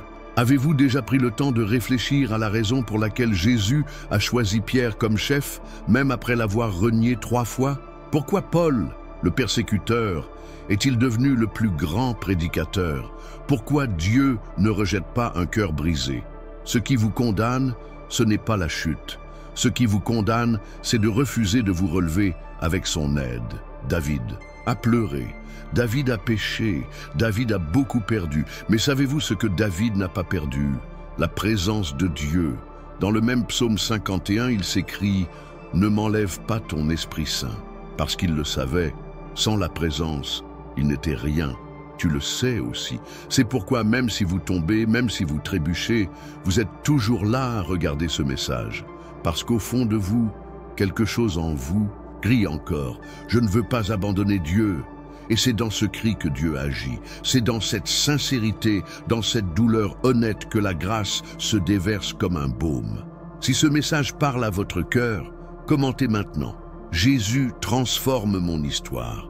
N'attendez pas d'être fort pour réagir. Ce que Dieu valorise le plus, ce n'est pas votre force, c'est votre vérité. Quand vous arrachez votre cœur, il déverse sa miséricorde. Quand tu te brises, il te refait. Et croyez-moi, le Dieu qui a restauré David peut vous restaurer. Mais croyez-vous vraiment cela? Ou le poids de la culpabilité a-t-il parlé plus fort que la voix de la grâce? Il y a des gens qui écoutent cela maintenant, avec les larmes. Aux yeux parce qu'ils savent qu'ils sont tombés au même endroit plus d'une fois. Mais je veux vous dire une vérité que l'ennemi déteste. Dieu n'abandonne pas ceux qui sont prêts à être restaurés. Il voit vos chutes, mais il voit aussi votre désir sincère de recommencer. Il ne pardonne pas seulement, il recrée. Alors, si tout ce que vous ressentez est de la culpabilité, sachez que cette culpabilité peut devenir une guérison si vous la confiez à de bonnes mains. Et voici une révélation qui pourrait changer votre vie. Peut-être que la plus grande bataille de votre âme n'est pas contre le péché, mais contre l'accusation qui vient après lui. Le diable n'a pas peur de votre erreur, il a peur de votre repentir, parce que la vraie repentance active la puissance de la grâce. Et là où il y a la grâce, il y a la vie. Là où il y a de la grâce, il y a un avenir. Là où il y a une grâce, il n'y a aucune condamnation pour ceux qui sont en Jésus-Christ. Fermez les yeux un instant et imaginez Jésus vous regardant comme il a regardé Pierre après son reniement. Ce n'était pas un regard de désapprobation. C'était un regard d'amour qui disait « Je crois toujours en toi ». Et c'est exactement ce qu'il dit maintenant. Si vous croyez que vous êtes tombé trop bas pour être rétabli, je vous demande, comprenez-vous vraiment la taille de la croix ou essayez-vous toujours de vous sauver par votre performance? La croix est un scandale. C'est un scandale. Parce que cela déclare que même la pire des erreurs ne peut rivaliser avec l'amour de Dieu. Et quand vous comprenez cela, le cycle est brisé. Les erreurs ne vous définissent plus. Le passé ne dicte plus vos choix. Vous n'avez plus à porter cette culpabilité seul. Le sang de Jésus a déjà été porté pour vous. Et aujourd'hui, maintenant, il vous appelle comme il a appelé David, comme il a appelé Pierre, comme il a appelé tant d'autres. Viens, je te rends nouveau. Si ce mot a déchiré votre âme et vous a réveillé spirituellement, écrivez dans les commentaires avec courage « Je m'abandonne, Jésus ». Déclarez-le publiquement. Transformez votre commentaire en une confession, un acte de foi, un pas vers la rupture de ce cycle. Et si vous sentez que ce mot peut libérer quelqu'un qui est également pris au piège des mêmes erreurs, partagez-le. Parce que lorsque nous donnons notre douleur, elle devient témoignage. Et les témoignages guérissent d'autres cœurs. Mais ce n'est pas tout. Il y a quelque chose d'encore plus profond dans le fait de recommencer à zéro que peu de gens comprennent. Et lorsque vous découvrirez ce qui se cache derrière la prochaine histoire, vous réaliserez que même ce qui semblait impardonnable peut devenir un nouveau départ. Le plus grand silence ne vient pas toujours de l'extérieur. Parfois, ce qui fait mal, c'est l'écho des prières qui ne semblent pas traverser le plafond. Vous priez, vous suppliez, vous jeûnez, et rien ne se passe. Il semble que Dieu se soit caché. Et lorsque ce sentiment persiste, il devient une prison invisible, une angoisse qui s'accumule comme la poussière dans une pièce fermée à clé. Vous continuez à dire « Amen », mais intérieurement, vous commencez à douter qu'il écoute encore. C'est dans ce type de douleur silencieuse que naît le découragement spirituel. Et si vous avez l'impression de prier pour rien, je veux que vous écoutiez attentivement. Jésus vous parle, même lorsque vous pensez qu'il est silencieux. Habacuc était un prophète. Il n'était ni un incroyant, ni un rebelle. C'était quelqu'un qui connaissait la voix de Dieu. Mais à un moment donné, il ne pouvait plus supporter ce qu'il voyait. Injustice, souffrance, violence, et Dieu se tait. Il commence son livre par un cri « Jusqu'à quand, Seigneur, crierai-je. Et tu ne m'entendras pas? Habacuc 1:2. Ce n'est pas n'importe quelle question, c'est le cri d'une âme blessée. Et peut-être vous êtes-vous déjà posé cette même question dans votre chambre, dans la salle de bain, dans la voiture ou en pleurant doucement dans votre oreiller. Le silence de Dieu est l'une des expériences les plus dévastatrices pour un croyant. Non pas parce que Dieu est indifférent, mais parce que nous sommes humains et avons des limites. La douleur émotionnelle générée par un silence divin prolongé peut corroder même la foi la plus forte. Nous commençons à penser que prier est inutile, que le jeûne est une perte de temps. Cette attente est une punition. Mais voici la vérité qui peut tout changer. Le silence de Dieu n'est jamais absence. C'est de la construction.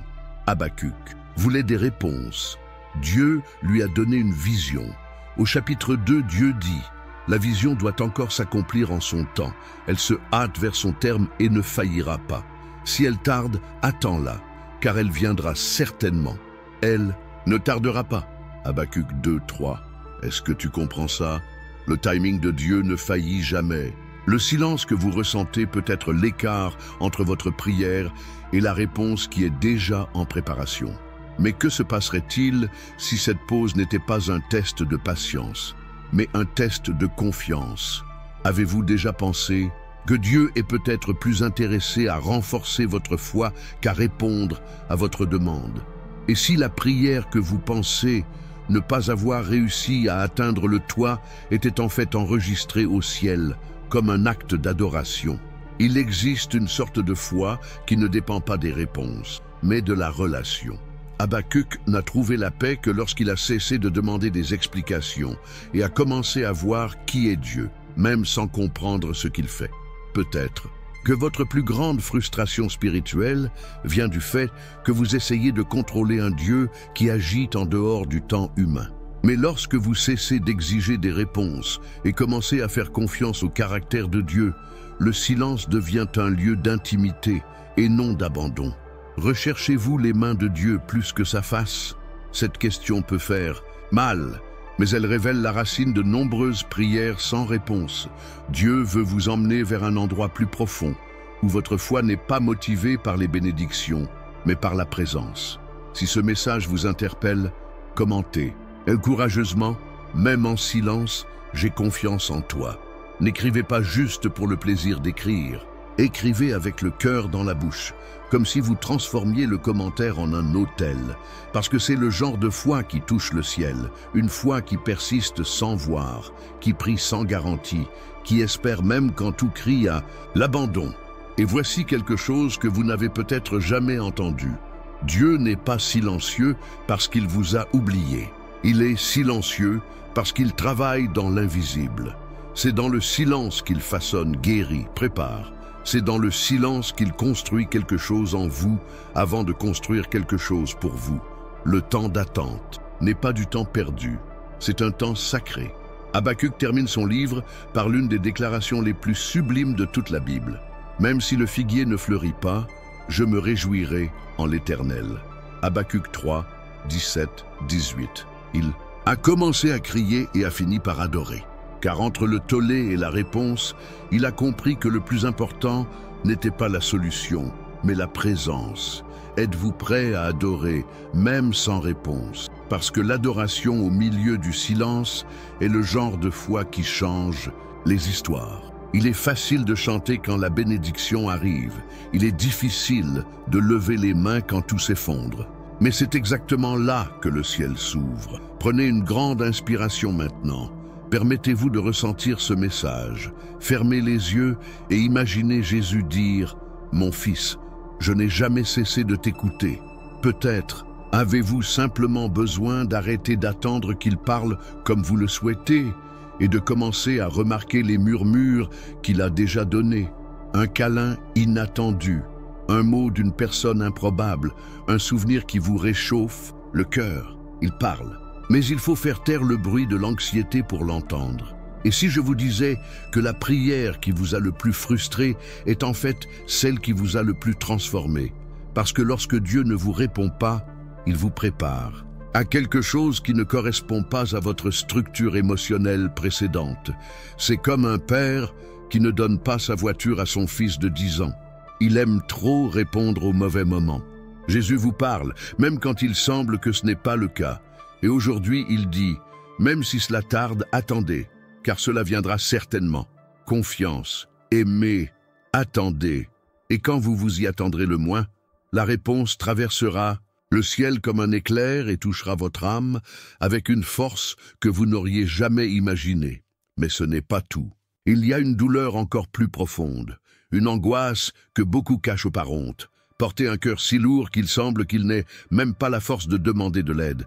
Et ce qui vient ensuite vous fera voir que même Jésus a traversé cela et l'a surmonté. Se préparer. Il y a des douleurs qui ne peuvent être expliquées par des mots, et il y a des fardeaux qui vous écrasent de l'intérieur même lorsque personne ne les voit de l'extérieur. Le dernier bloc nous a montré le vide des prières sans réponse, ce silence angoissant qui semble résonner dans la poitrine. Mais maintenant, descendons un peu plus bas, celui qui nous amène à l'endroit où même respirer semble être un effort. Parce qu'il y a des moments où le cœur est si lourd que vivre semble être un acte de résistance. Avez-vous déjà ressenti cela? Comme si ton âme traînait des chaînes invisibles, comme si le poids était plus grand que la vie elle-même. Il y a un passage dans les Écritures où Jésus a vécu ce moment, et ce qu'il a fait là peut transformer ce que vous ressentez maintenant. C'était la nuit à Gethsémani. La lune était peut-être haute, mais il n'y avait pas assez de lumière pour dissiper les ténèbres que Jésus portait en lui. Il se détourna des disciples et tomba face contre terre. Ce n'était pas un acte dramatique, c'était un effondrement humain, un effondrement divin. Matthieu 26, 38 rapporte avec une clarté déconcertante. « Mon âme est triste jusqu'à la mort. » Relisez cela lentement. « Mon âme est profondément triste, jusqu'à la mort. » Pouvez-vous sentir le poids de cette phrase? Jésus ne jouait pas la comédie. Il était en train de s'effondrer. Et à ce moment-là, il révèle quelque chose que peu de gens comprennent. Même le Fils de Dieu a ressenti le poids insupportable d'une douleur que le monde ne comprend pas. Et même s'il pleurait seul, pourquoi crois-tu encore que ta douleur est un signe de faiblesse? La douleur de Jésus n'était pas seulement physique. C'était existentiel, c'était spirituel, c'était l'anticipation de l'abandon, de l'injustice, de la trahison. C'était le poids du péché du monde entier qui tombait sur un cœur pur. Mais c'est à ce moment précis que quelque chose d'extraordinaire se produit. Il ne s'enfuit pas, il n'abandonne pas, il prie. Et sa prière n'est pas froide, liturgique ou calculée. C'est désespéré. C'est un cri silencieux de ceux qui croient encore, même lorsque tout s'effondre en eux. « Père, s'il est possible que cette coupe s'éloigne de moi. » Mais ensuite, il me la donne. Il a confiance. Néanmoins, que ta volonté soit faite. Combien de fois avons-nous également crié au soulagement? Combien de fois souhaitons-nous que Dieu enlève la coupe de notre douleur? Et quand il ne l'enlève pas, est-ce qu'il nous punit? Vous nous avez oubliés, ou est-ce que, comme Jésus, il forge quelque chose d'éternel en nous? Gethsémani nous enseigne que la douleur n'est pas l'absence de Dieu. Parfois, c'est sa présence même qui nous affine. Maintenant, soyez honnête avec vous-même. Vous êtes-vous déjà senti si triste, si épuisé, que vous pensiez ne pas pouvoir passer une autre journée? Vous êtes-vous déjà réveillé avec l'impression de ne rien ressentir? Avez-vous déjà eu envie de dormir éternellement juste pour ne pas porter ce poids? Jésus comprend. Et plus que cela, il était là. Et c'est de cet endroit qu'est née la plus grande victoire de l'humanité. La croix n'a pas commencé au calvaire. Tout a commencé sur le sol humide de Gethsémani, où Jésus a pleuré et transpiré du sang parce qu'il savait ce qui allait arriver, et pourtant il n'a pas abandonné. Et s'il n'a pas abandonné, vous pouvez continuer aussi. Se pourrait-il que ce que vous appelez une fin ne soit pas en fait un début sacré? Parce que parfois, quand tout en vous semble mort, c'est à ce moment-là que Dieu est le plus proche de planter quelque chose de nouveau. Il ne veut pas que tu survives simplement. Il veut que vous soyez ressuscité de l'intérieur. Et cela commence lorsque vous comprenez que même lorsque l'âme est triste jusqu'à la mort, il y a un but, il y a une présence, il y a la rédemption. Avez-vous déjà pleuré jusqu'à vous effondrer? Avez-vous déjà crié à l'intérieur tout en essayant de sourire aux autres à l'extérieur? Avez-vous déjà essayé d'être fort pour tout le monde, tout en ayant l'impression d'être brisé en 1000 morceaux que personne ne voit? Jésus aussi. Et s'il, avec toute sa gloire et sa puissance, s'est permis d'éprouver cette douleur humaine, qui a dit que vous deviez avoir honte de la vôtre, il ne s'est pas caché de la douleur, il a traversé. Et aujourd'hui, il te regarde dans les yeux et te dit « Je sais combien ça fait mal, mais tu n'es pas seul, je suis là. » Commentez maintenant. Jésus supporte le poids que je ne peux plus porter. Si cette parole a touché votre cœur, ne restez pas silencieux. Ce commentaire pourrait être le cri de votre âme et la réponse du ciel. Mais attendez, et si je vous disais que ce qui s'est passé juste après ce moment à Gethsémani a révélé une vérité que presque personne ne réalise. Une révélation sur la façon dont Dieu travaille quand tout semble s'effondrer, mais que quelque chose de sacré se construit malgré tout derrière la douleur. Ce qui vient ensuite pourrait transformer la façon dont vous abordez chaque crise. Et peut-être, pour la première fois depuis longtemps, réalisez-vous que vous ne vivez pas une fin, mais le début de quelque chose d'éternel. La vie spirituelle ressemble souvent à un labyrinthe sombre. Et juste au moment où vous pensez être sur le point de trouver la sortie, un autre mur invisible se dresse devant vous. Il y a des moments où nous prions, nous cherchons, nous jeûnons, mais nous restons toujours sans direction, comme si chaque pas en avant ne conduisait qu'à plus de confusion. Dans le bloc précédent, nous avons vu le poids écrasant que même Jésus a ressenti à Gethsémani, une douleur qui nous rappelle que même le Fils de Dieu avait une âme dans l'angoisse. Mais il existe un autre type de douleur qui paralyse, l'incertitude du chemin. Non pas la douleur de ce qui est passé, mais la peur de ce qui va arriver. Et cette incertitude est silencieuse, cruelle, corrosive. Cela nous fait douter de notre foi, de notre objectif et même de la présence même de Dieu. C'était exactement le dilemme auquel Paul était confronté. L'apôtre des gentils, homme d'une foi inébranlable, se retrouve perdu, ne sachant quelle direction prendre. Il avait un désir ardent de prêcher l'Évangile, d'accomplir sa vocation, mais les portes se sont fermées une à une. Acte 16 raconte un moment décisif. Paul tente de se rendre en Asie, et le Saint-Esprit l'en empêche. Il essaya d'aller en Bithynie, et une fois de plus, l'Esprit de Jésus dit non. Imaginez ce que c'est que d'être un homme rempli de la présence de Dieu, mais qui n'entend pourtant que non, alors que tout ce que vous voulez faire est d'obéir. Ce n'était pas un péché, ce n'était pas une désobéissance, c'était le silence. Il attendait, c'était l'inconfort, de ne pas savoir où mettre les pieds, jusqu'à ce que pendant la nuit, Paul ait une vision. Un Macédonien le supplie en disant « Passe en Macédoine et viens à notre secours ». Acte 16, 9. Ce verset, bien que bref, est chargé de réponses et de buts. Cela marque le moment exact où Dieu montre que la direction vient de lui, en son temps, à sa manière. Paul n'était pas perdu, il était guidé. Mais le ciel ne parle pas toujours avec une clarté immédiate. Parfois, Dieu parle en silence et nous apprend à faire confiance même sans carte. Combien de fois avez-vous ressenti cela? Vous avez l'impression de tourner en rond dans des cercles spirituels, en attendant une réponse qui ne vient jamais.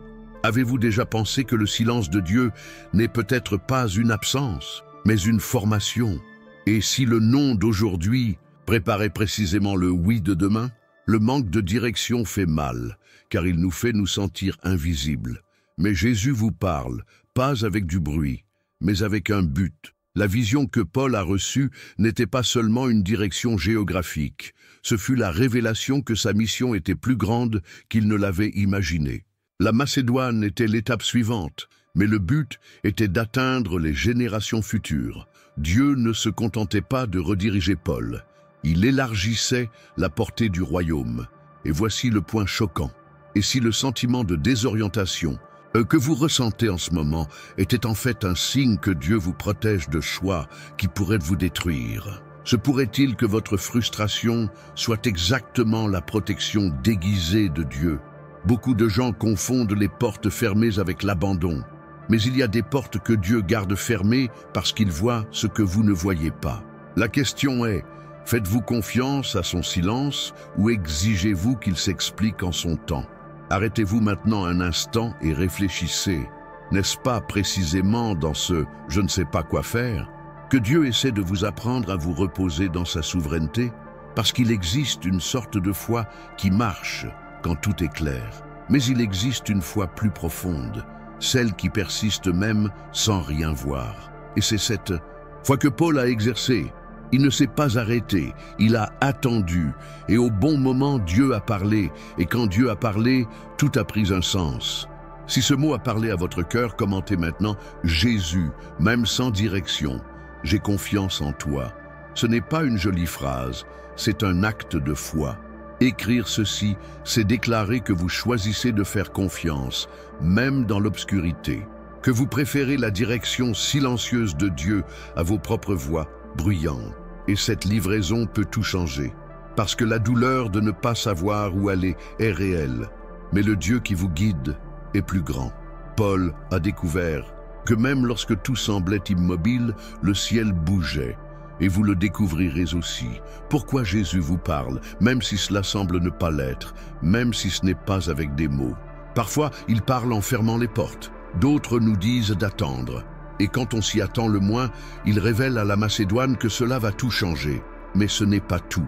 Il y a quelque chose d'encore plus profond caché dans une histoire peu explorée. Et ce qui vient ensuite remettra en question tout ce que vous croyez à propos de la prière et des réponses. Le poids de l'incertitude n'est pas seulement silencieux, il est cruel. Parfois, même lorsque Dieu a déjà parlé, nous nous sentons encore perdus.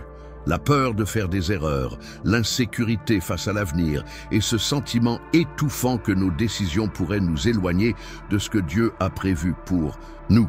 Tout cela nous paralyse. Et même après un moment clair d'orientation, il y a ceux qui retombent dans le doute, comme si rien n'avait été dit. Cela se produit parce que le problème n'est pas toujours externe. Souvent, il réside dans la façon dont nous nous percevons. La confusion quant à ce qu'il faut faire, où aller, ou même qui nous sommes, peut nous envoyer dans une spirale d'indécision apparemment sans fin. Et quand le cœur est désordonné, même la voix de Dieu devient difficile à entendre. Mais que se passerait-il si la racine de cette confusion résidait dans quelque chose de plus profond que le simple fait de ne pas savoir? Et si, en fait, vous croyez à un mensonge sur vous-même depuis des années, c'est dans ce scénario qu'émerge l'histoire de Gédéon. Un homme ordinaire, vivant dans une époque de chaos et d'oppression, caché, effrayé, battant le blé dans le pressoir, un endroit qui n'était pas fait pour cela. Il ne se cachait pas seulement de ses ennemis, il se cachait de lui-même, et plus encore de l'appel que Dieu allait lui adresser. La douleur de Gédéon était invisible, comme celle de beaucoup aujourd'hui. Il n'y avait aucune maladie dans son corps, mais il y avait une rupture intérieure, une blessure émotionnelle qui le faisait se sentir petit, indigne, incapable. Et lorsque l'ange du Seigneur apparaît et l'appelle homme fort et vaillant, Gédéon réagit avec incrédulité. « Que veux-tu dire ?» il demande. « Si le Seigneur est avec nous, pourquoi tout cela nous est-il arrivé ?» Il ne voit pas de valeur en lui-même. Votre vision est complètement déformée par la douleur, par l'histoire, par les échecs hérités. Combien de fois vous êtes-vous regardé et n'avez vu que des ruines? Juge 6:12 est l'un des versets les plus puissants pour ceux qui luttent avec leur identité et leur but. L'Éternel est avec toi, vaillant homme. Dieu n'attend pas que Gédéon change avant de l'apprécier. Il appelle Gédéon tel qu'il est, caché, peu sûr de lui, méfiant. Mais il le voit comme un guerrier. Cela révèle l'un des plus grands conflits spirituels de notre époque, le fossé entre la façon dont Dieu vous voit et la façon dont vous vous voyez vous-même. Gédéon n'avait pas besoin d'une nouvelle mission, il avait besoin d'une nouvelle vision. Et peut-être vous aussi, car tant que vous continuerez à vous considérer comme faible, comme quelqu'un qui ne fait que retarder la vie, qui n'est pas né pour réussir, et vous continuerez à vous cacher des plans de Dieu. Et la douleur la plus silencieuse de l'âme n'est pas l'échec, c'est la peur de réessayer. Avez-vous déjà pris le temps de réfléchir au nombre de fois où vous vous êtes annulé, saboté ou caché, non pas parce que Dieu vous a rejeté, mais parce que vous-même ne croyiez pas qu'il pouvait vous utiliser? Gédéon représente des milliers de personnes qui ont été appelées par Dieu, mais qui vivent piégées par des étiquettes qui ne viennent pas du ciel. Et pendant ce temps, ils continuent avec leur cœur en prison, leur identité brisée et leur vie en suspens. Mais il y a un détail puissant dans cette histoire. L'ange du Seigneur ne donne pas un ordre basé sur les mérites, mais plutôt une déclaration basée sur le destin. Le Seigneur est avec toi. Cela brise tous les arguments internes. Peu importe le nombre de peurs, le nombre d'échecs ou le nombre de voix opposées que vous avez entendues jusqu'à aujourd'hui, si Dieu est avec vous, rien de tout cela ne définit qui vous êtes. Si ce mot vous parle au cœur, commentez. Jésus me donne le courage de sortir de ma cachette. Vous devez déclarer cela. Pas seulement pour vous, mais pour que d'autres qui traversent la même guerre intérieure se sentent encouragés. Et si je vous disais que ce qu'on vous a appris sur la force est complètement faux? La poursuite de ce voyage peut déconstruire quelque chose en quoi vous avez cru toute votre vie. La douleur de ne pas se sentir à la hauteur peut, avec le temps, évoluer vers quelque chose d'encore plus dévastateur, une perte totale d'espoir. Avez-vous déjà vécu ce moment où vous avez l'impression que quelque chose est mort en vous? Pas seulement un rêve, mais la capacité même de croire, comme si quelque chose s'était complètement desséché. Le regard perd de son éclat, les projets n'ont plus de sens, et la foi commence à sembler être un concept lointain. Peut-être que vous continuez même à aller à l'église, à prier, à essayer, mais au fond de vous, vous le savez. Il y a quelque chose en vous qui a cessé de vivre, et c'est là que beaucoup pensent avoir atteint la fin de la ligne. Mais que se passerait-il si je vous disais que ce qui semble être une fin absolue pour Dieu peut être exactement le point d'un nouveau commencement? La Bible nous emmène dans l'un des scénarios les plus désolés des Écritures, une vallée pleine d'ossements desséchés. Ce n'était pas seulement la mort, c'était le souvenir d'une vie qui avait existé, mais qui s'était déjà estompée. Il n'y avait ni chair, ni muscles, ni peau. C'était juste ce qui restait de quelque chose qui avait existé autrefois. Et dans ce scénario, Dieu prend le prophète Ézéchiel et le confronte à une question troublante. Ces os, peuvent-ils vivre? Ézéchiel 37:3. C'est comme si le Seigneur demandait directement à notre cœur, croyez-vous encore à l'impossible, même quand tout est devenu poussière? C'est là la douleur centrale de ce blocage. Non seulement la perte, mais l'effondrement de l'espoir. Ce sentiment que trop de temps s'est écoulé, que vous avez trop souffert, qu'il n'y a pas de retour en arrière. Ézéchiel, face à la vallée, répond avec sagesse et humilité, « Seigneur Dieu, tu le sais. » Il ne prétend pas savoir quoi faire. Il n'essaie pas de se remonter le moral. Avec des phrases toutes faites, il remet le contrôle entre les mains de Dieu. Et c'est exactement là que le miracle commence. Dieu lui dit, prophétise sur ces ossements et dis-leur, ossements desséchés, écoutez la parole de l'Éternel. Ce qui se passe ensuite est un spectacle de résurrection. Les os se rassemblent, les tendons poussent, la chair se forme, mais il n'y a toujours pas de vie. Jusqu'à ce que l'esprit soit soufflé, et alors il se lève, toute une armée ranimée par une parole. Ce texte n'est pas seulement poétique, c'est un livre profondément spirituel et extrêmement pertinent pour quiconque sent que l'espoir est mort. Vous êtes-vous déjà senti comme l'un de ces ossements secs? Pas de force, pas de volonté, juste exister? La vie continue, les gens autour de vous continuent d'avancer, mais vous vous sentez paralysé à l'intérieur. C'est comme si votre foi avait été lentement effacée, au point que vous ne savez même plus ce que signifie faire confiance. Et le pire, vous vous en sentez toujours responsable. Vous croyez que Dieu ne vous entendra pas parce que votre foi est faible. Mais voici la vérité que personne ne vous a dit. Dieu n'attend pas que vous soyez plein de foi pour agir. Parfois, il veut simplement que vous soyez prêt à l'écouter, même si c'est du fond d'une vallée. Jésus vous parle maintenant. Ce qui est mort dans votre âme peut revenir à la vie. Ce dont vous avez renoncé à rêver peut refleurir. Ce qui a été arraché, détruit, enterré peut revenir à la vie si la parole de Dieu est libérée sur lui. Il ne s'agit pas de mériter, il s'agit de se rendre. Il s'agit d'admettre, je ne sais plus comment croire, mais toi, si. Cet abandon est le premier pas vers la transformation. Lorsque vous prophétisez sur votre propre douleur, même sans la ressentir, quelque chose commence à changer. Le souffle de l'esprit trouve de l'espace là où auparavant il n'y avait que le silence. Et ce souffle est ce qui renouvelle, guérit et élève. La fin que vous vivez aujourd'hui est-elle vraiment la fin? Ou est-ce le terrain où Dieu veut faire naître quelque chose de complètement nouveau? Cette question change tout, parce que parfois ce que vous appelez la fin n'est qu'une pause divine avant la résurrection. Dieu n'abandonne jamais les vallées. Il entre en eux, il transforme la poussière en butte, mais il attend ta voix. Oui, il pourrait tout simplement tout restaurer d'un claquement de doigts, mais il choisit de vous impliquer dans le processus. Il veut vous entendre déclarer la vie, même quand tout semble mort. C'est la foi qui fait bouger le ciel. Si ce mot vous a interpellé, écrivez dans les commentaires « Souffle en moi, Esprit de Dieu », mais n'écrivez pas sous le coup de l'émotion. Écrivez si vous sentez que vous avez besoin de cette nouvelle vie. Notez s'il y a des zones de vous-même qui se sont desséchées. Écrivez si tout en vous crie pour être restauré.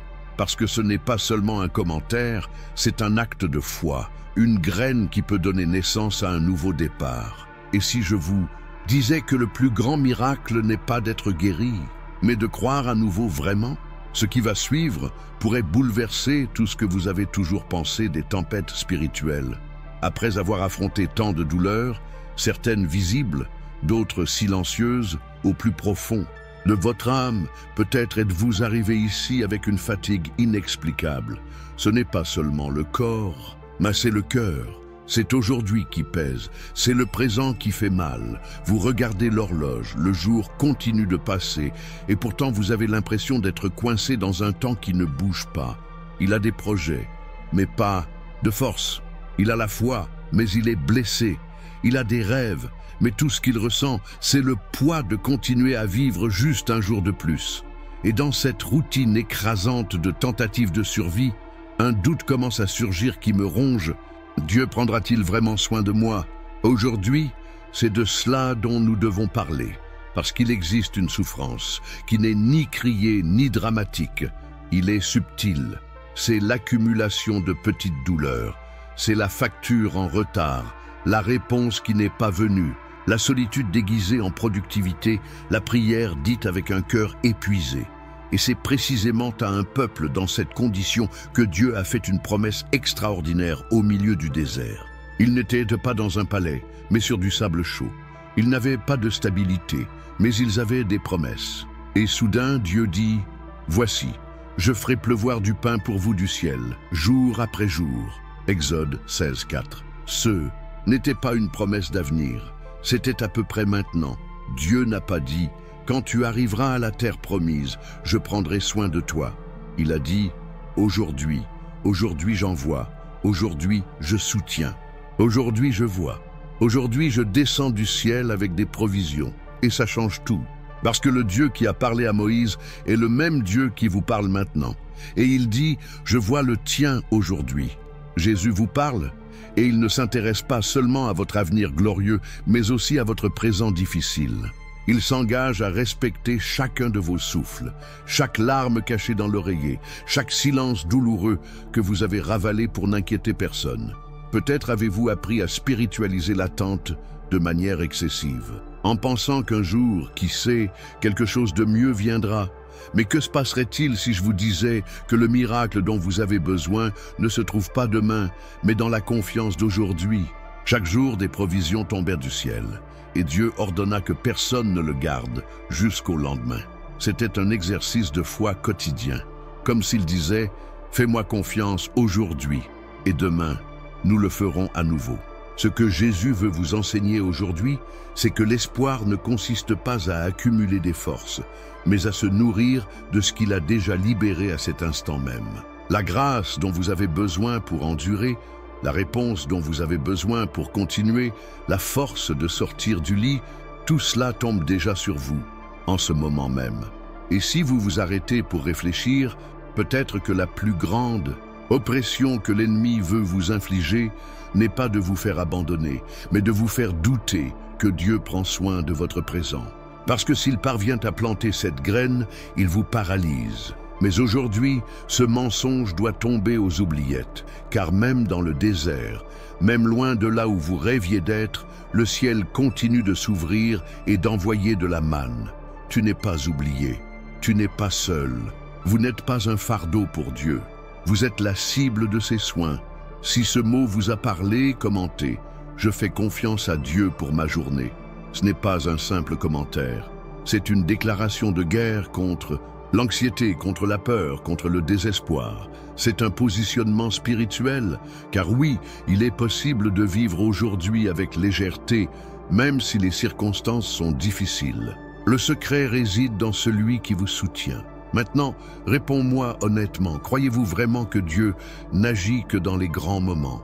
Ou pouvez-vous voir son attention dans les petites victoires de chaque jour? Peut-être que le plus grand miracle n'est pas ce que vous espérez encore, mais ce que vous avez déjà et que vous n'avez pas encore réalisé.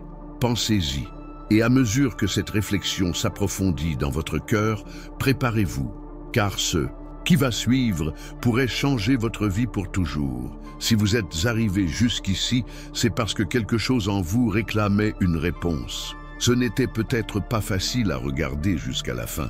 C'était peut-être une confrontation entre la douleur que vous portez et l'espoir auquel vous croyez à peine. Mais tu es resté. Vous avez entendu chaque mot. Tu t'es permis de ressentir. Et ce n'était pas un hasard. C'est Dieu. C'est le paradis qui touche votre âme à travers un simple écran. Pourquoi Jésus vous parle? Non seulement dans les grandes révélations, mais aussi entre les lignes de sa douleur silencieuse. Et s'il y a quelque chose qui doit être scellé en ce moment, c'est ce que l'Esprit de Dieu a commencé à restaurer dans votre cœur pendant que vous regardiez cette vidéo. Ne laissez pas cette flamme s'éteindre. Ne fermez pas ce cycle sans avoir d'abord prié. Vous vous demandez peut-être, est-ce que prier maintenant fera vraiment une différence? Et je vous le dis, ce n'est pas seulement une prière, c'est une réponse à ce que le ciel libère dans votre vie en ce moment. Respirez profondément, ne luttez pas, laissez-vous envelopper par cet amour qui ne vous abandonne pas. Cette prière pourrait être le tournant que votre cœur attend depuis si longtemps. Alors fermez les yeux, ou gardez-les ouverts si vous, mon préféré. Mais priez avec moi, ressentez chaque mot, faites de ce moment votre rencontre avec le Père.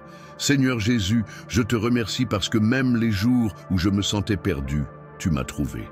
Je te donne toute ma douleur, mes peurs, mes angoisses et ce sentiment étouffant de ne plus rien pouvoir faire. Je reconnais que je ne peux pas y arriver seul, et c'est pourquoi je me rends maintenant. Viens, Seigneur, entre dans mon aujourd'hui, entre dans ma maison, entre dans mon esprit, entre au plus profond de mon être, briser les chaînes qui me lient au passé, aux pensées d'abandon, à la fatigue qui me vole ma paix. Je déclare au nom de Jésus, je suis libre. Mon espoir est vivant, ma foi demeure, car ton esprit me soutient et ta voix m'appelle à vivre à nouveau. Je reçois ta guérison, je reçois ton amour, je reçois le temps nouveau que le Seigneur libère sur moi maintenant. Au nom de Jésus, Amen. Si vous êtes arrivé jusqu'ici, c'est parce que Dieu travaille dans votre vie. Et ce n'est pas la fin, ce n'était que le début.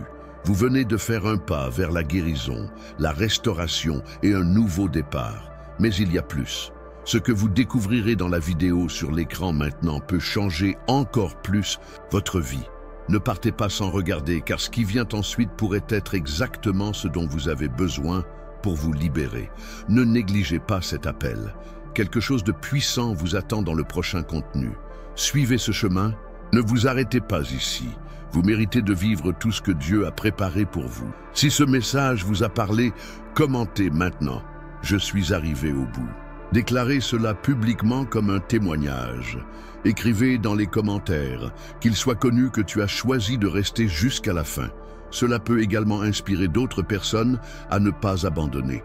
Et si cette vidéo a touché votre cœur, partagez avec quelqu'un qui a besoin d'entendre cette vérité urgente. Envoyez-le au groupe familial, à cet ami qui est sur le point d'abandonner. Cela pourrait être le pont qui vous ramènera à la vie. Et si vous n'êtes pas encore abonné à la chaîne, faites-le maintenant comme un acte de foi et de gratitude. S'inscrire ici, c'est dire « Jésus, je veux continuer à entendre » ou ta voix.